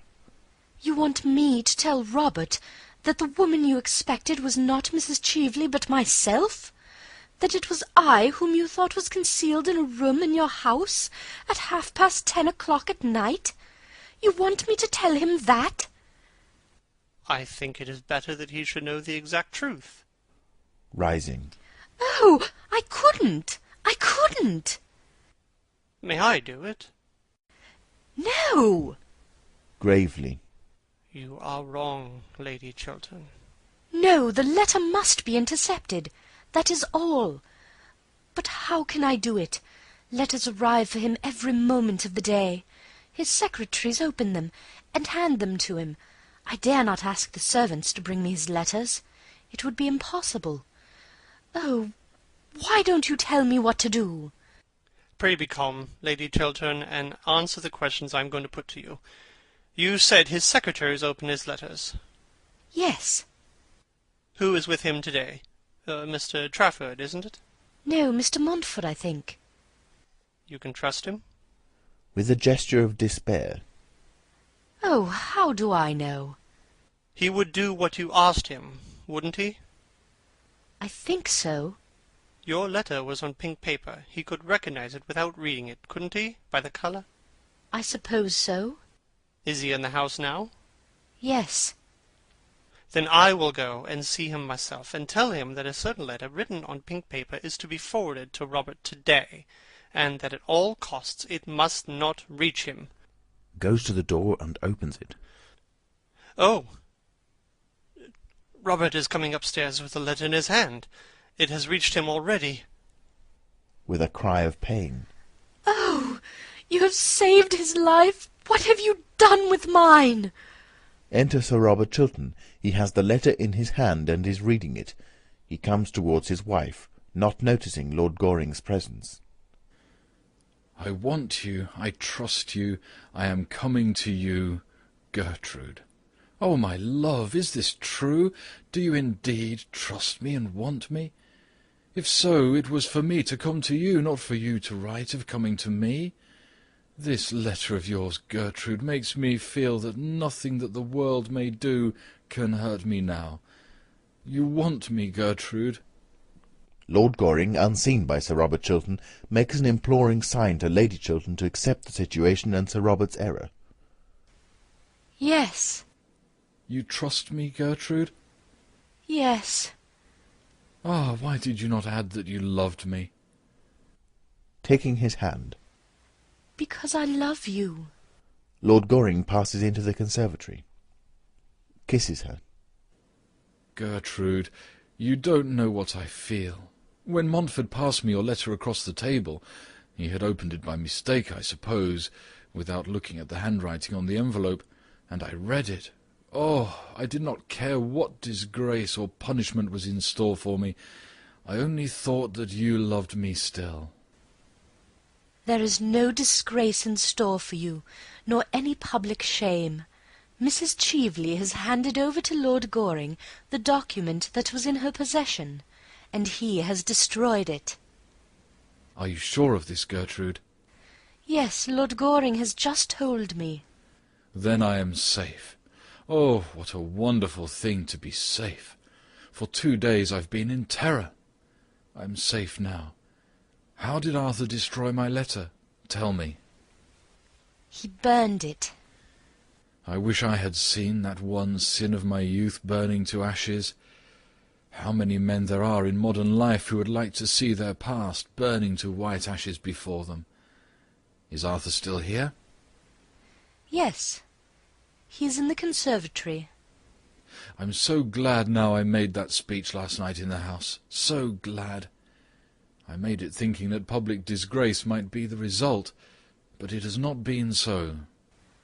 Public honour has been the result. I think so. I fear so almost. For although I am safe from detection, although every proof against me is destroyed, I suppose, Gertrude, I suppose I should retire from public life. He looks anxiously at his wife. Eagerly. Oh, yes, Robert, you should do that. It is your duty to do that. It is much to surrender. No, it will be much to gain. Sir Robert Chiltern walks up and down the room with a troubled expression, then comes over to his wife and puts his hand on her shoulder. And you would be happy living somewhere alone with me? Abroad, perhaps? Or in the country, away from London, away from public life? You would have no regrets? Oh, none, Robert. Sadly. And your ambition for me? You used to be so ambitious for me. Oh, my ambition! I have none now, but that we two may love each other. It was your ambition that led you astray. Let us not talk about ambition. Lord Goring returns from the conservatory looking very pleased with himself, and with an entirely new buttonhole that someone has made for him. Going towards him. Arthur, I have to thank you for what you have done for me. I don't know how I can repay you. Shakes hands with him. My dear fellow, I'll tell you at once. At the present moment, under the usual palm tree, in the conservatory. Enter Mason. Lord Caversham. That admirable father of mine really makes a habit of turning up at the wrong moment. It is very heartless of him, very heartless indeed. Enter Lord Caversham. Mason goes out. Good morning, Lady Chiltern. Warmest congratulations to you, Chiltern, on your brilliant speech last night. I have just left the Prime Minister, and you are to have the vacant seat in the Cabinet. With a look of joy and triumph. A seat in the Cabinet? Yes. Here is the Prime Minister's letter. Hands letter. Takes letter and reads it. A seat in the Cabinet? Certainly, and you well deserve it too. You have got what we want so much in political life nowadays. High character, high moral tone, high principles. To Lord Goring. Everything that you have not got, sir, and never will have. I don't like principles, father. I prefer prejudices.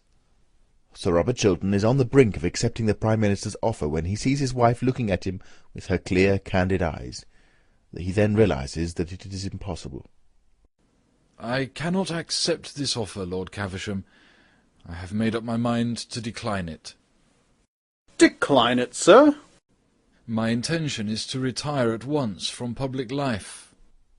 Angrily. Decline a seat in the Cabinet and retire from public life? I've never heard such damned nonsense in the whole course of my existence. I beg your pardon, Lady Chiltern. Chiltern, I beg your pardon. To Lord Goring. Don't grin like that, sir. No, father. Lady Chiltern, you are a sensible woman. The most sensible woman in London. The most sensible woman I know. Would you kindly prevent your husband from taking such... Would you kindly do that, Lady Chiltern? I think my husband is right in his determination, Lord Caversham. I approve of it. You approve of it? Good heavens! Taking her husband's hand. I admire him for it. I admire him immensely for it. I have never admired him so much before. He is finer than even I thought him. To Sir Robert Chiltern. You will go and write your letter to the Prime Minister now, won't you? Don't hesitate about it, Robert. With a touch of bitterness. I suppose I had better write it at once. Such offers are not repeated. I will ask you to excuse me for a moment, Lord Caversham. I may come with you, Robert, may I not? Yes, Gertrude. Lady Chiltern goes out with him. What is the matter with this family? Something wrong here, eh? Tapping his forehead. Idiocy? Hereditary, I suppose. Both of them, too. Wife as well as husband. Very sad indeed. And they're not an old family. Can't understand it. It is not idiocy, father, I assure you. What is it then, sir? After some hesitation. Well, it is what is called, nowadays, a high moral tone, father. That is all. Hate these new-fangled names. Same thing we used to call idiocy 50 years ago. Shan't stay in this house any longer. Taking his arm. Oh, just go in here for a moment, Father. Third palm tree to the left, the usual palm tree. What, sir? I beg your pardon, Father, I forgot. The conservatory, Father, the conservatory. There is someone there I want you to talk to. What about, sir? About me, Father. Grimly. Not a subject on which much eloquence is possible. No, Father, but the lady is like me. She doesn't care much for eloquence in others. She thinks it a little loud. Lord Caversham goes out into the conservatory. Lady Chiltern enters. Lady Chiltern, why are you playing Mrs. Cheveley's cards? Startled. I don't understand you. Mrs. Cheveley made an attempt to ruin your husband, either to drive him from public life or to make him adopt a dishonourable position. From the latter tragedy you saved him. The former you are now thrusting on him. Why should you do him the wrong Mrs. Cheveley tried to do and failed? Lord Goring? Pulling himself together for a great effort and showing the philosopher that underlies the dandy. Lady Chiltern, allow me. You wrote me a letter last night, in which you said you trusted me and wanted my help. Now is the moment when you really want my help. Now is the time when you have got to trust me, to trust in my counsel and judgment. You love Robert. Do you want to kill his love for you? What sort of existence will he have if you rob him of the fruits of his ambition, if you take him from the splendour of a great political career, if you close the doors of public life against him, if you condemn him to sterile failure, he who was made for triumph and success? Women are not meant to judge us, but to forgive us when we need forgiveness. Pardon, not punishment, is their mission. Why should you scourge him with rods for a sin done in his youth, before he knew you, before he knew himself?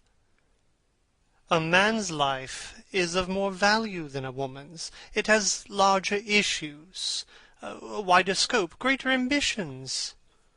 A woman's life revolves in curves of emotions.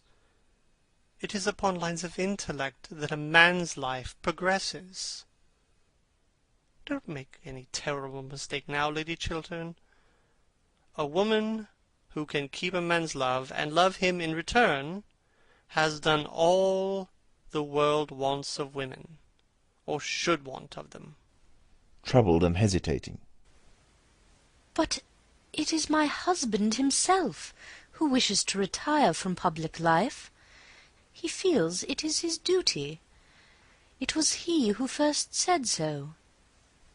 Rather than lose your love, Robert would do anything, wreck his whole career, as he is on the brink of doing now. He is making for you a terrible sacrifice. Take my advice, Lady Chiltern, and do not accept a sacrifice so great. If you do, you will live to repent it bitterly. We men and women are not made to accept such sacrifices from each other. We are not worthy of them. Besides, Robert has been punished enough. We have both been punished. I set him up too high. With deep feeling in his voice. Do not for that reason set him down now too low. If he has fallen from his altar, do not thrust him into the mire. Failure to Robert would be the very mire of shame. Power is his passion. He would lose everything, even his power to feel love. Your husband's life is at this moment in your hands. Your husband's love is in your hands. Don't mar both for him. Enter Sir Robert Chiltern. Gertrude, here is the draft of my letter. Shall I read it to you? Let me see it. Sir Robert hands her the letter. She reads it, and then, with a gesture of passion, tears it up. What are you doing? A man's life is of more value than a woman's. It has larger issues, wider scope, greater ambitions. Our lives revolve in curves of emotion. It is upon lines of intellect that a man's life progresses. I have just learnt this, and much else with it, from Lord Goring. And I will not spoil your life for you, nor see you spoil it as a sacrifice to me, a useless sacrifice. Gertrude, Gertrude! You can forget. Men easily forget, and I forgive. That is how women help the world. I see that now. Deeply overcome by emotion, embraces her. My wife, my wife! To Lord Goring. Arthur, it seems that I am always to be in your debt. Oh dear no, Robert. Your debt is to Lady Chiltern, not to me. I owe you much. And now tell me, what were you going to ask me just now as Lord Caversham came in? Robert, you are your sister's guardian, and I want your consent to my marriage with her. That is all. Oh, I am so glad. I am so glad. Shakes hands with Lord Goring. Thank you, Lady Chiltern. With a troubled look. My sister to be your wife? Yes. Speaking with great firmness. Arthur, I am very sorry, but the thing is quite out of the question. I have to think of Mabel's future happiness, and I don't think her happiness would be safe in your hands. And I cannot have her sacrificed. Sacrificed? Yes, utterly sacrificed. Loveless marriages are horrible, but there is one thing worse than an absolutely loveless marriage. A marriage in which there is love, but on one side only, faith, but on one side only, devotion, but on one side only, and in which of the two hearts one is sure to be broken. But I love Mabel. No other woman has any place in my life. Robert, if they love each other, why should they not be married? Arthur cannot bring Mabel the love that she deserves. What reason have you for saying that? After a pause. Do you really require me to tell you? Certainly I do. As you choose. When I called on you yesterday evening, I found Mrs. Cheveley concealed in your rooms. It was between 10 and 11 o'clock at night. I do not wish to say anything more. Your relations with Mrs. Cheveley have, as I said to you last night, nothing whatsoever to do with me. I know you were engaged to be married to her once. The fascination she exercised over you then seems to have returned. You spoke to me last night of her as of a woman pure and stainless, a woman whom you respected and honoured. That may be so, but I cannot give my sister's life into your hands. It would be wrong of me. It would be unjust, infamously unjust to her. I have nothing more to say. Robert, it was not Mrs. Cheveley whom Lord Goring expected last night. Not Mrs. Cheveley? Who was it then? Lady Chiltern. It was your own wife. Robert, yesterday afternoon Lord Goring told me that if ever I was in trouble I could come to him for help, as he was our oldest and best friend. Later on, after that terrible scene in this room, I wrote to him telling him that I trusted him, that I had need of him, that I was coming to him for help and advice. Sir Robert Chiltern takes the letter out of his pocket. Yes, that letter. I didn't go to Lord Goring's after all. I felt that it is from ourselves alone that help can come. Pride made me think that. Mrs. Cheveley went. She stole my letter and sent it anonymously to you this morning, that you should think. Oh, Robert, I cannot tell you what she wished you to think. What? Had I fallen so low in your eyes that you thought that even for a moment I could have doubted your goodness? Gertrude, Gertrude, you are to me the white image of all good things, and sin can never touch you. Arthur, you can go to Mabel, and you have my best wishes. Oh, stop for a moment. There is no name at the beginning of this letter. The brilliant Mrs. Cheveley does not seem to have noticed that. There should be a name. Let me write yours. It is you I trust and need, you and none else. Well, really, Lady Chiltern, I think I should have back my own letter. Smiling. No, you shall have Mabel. Takes the letter and writes her husband's name on it. Well, I hope she hasn't changed her mind.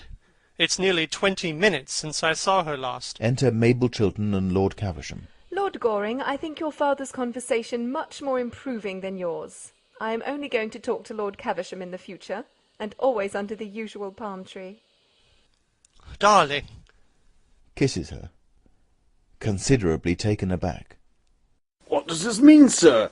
You don't mean to say that this charming, clever young lady has been so foolish as to accept you? Certainly, father.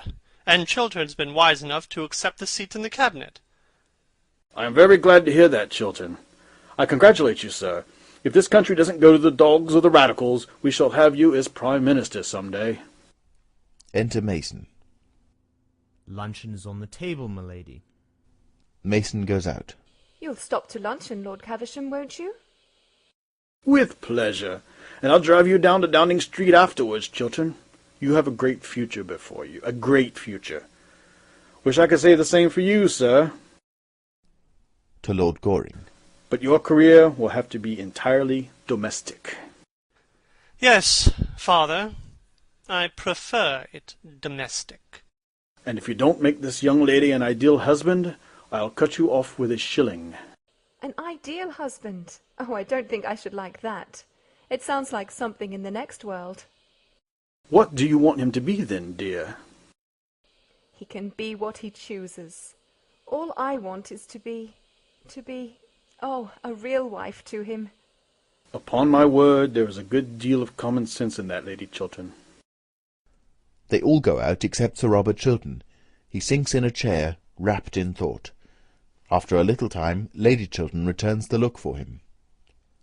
Leaning over the back of the chair. Aren't you coming in, Robert? Taking her hand. Gertrude, is it love you feel for me, or is it pity merely? Kisses him. It is love, Robert.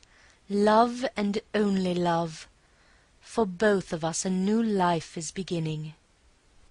Curtain. End of Act 4. End of An Ideal Husband by Oscar Wilde. You have been listening to Alex Foster reading The Narrator, Linton reading The Earl of Caversham, K.G., John Gonzalez reading Viscount Goring, his son. Sir Robert Chiltern, Baronet, Under Secretary for Foreign Affairs, was read by David Barnes. The Vicomte de Nanjac was read by Juho Fröjd. Mr. Montford, Matthew Walton. Mason, butler to Sir Robert Chiltern, by Hugh Maguire. Phipps, Lord Goring's servants, by Razel. James, the footman, by Chris Gorringe. Harold, the footman, by Zachary Brewster Geiss. Lady Chiltern, by Kristen Hughes. Lady Markby, by Heather Bennett. The Countess of Basildon, by Gemma Blythe. Mrs. Marchmont, by Ezwa. Mrs. Mabel Chiltern, Sir Robert Chiltern's sister, by Anita Roy Dobbs. Mrs. Cheveley, Betsy Bush. The editor was Paula Berenstein. This has been a LibriVox production and is in the public domain. For more information, or to volunteer yourself, please see LibriVox.org. An Ideal Husband by Oscar Wilde.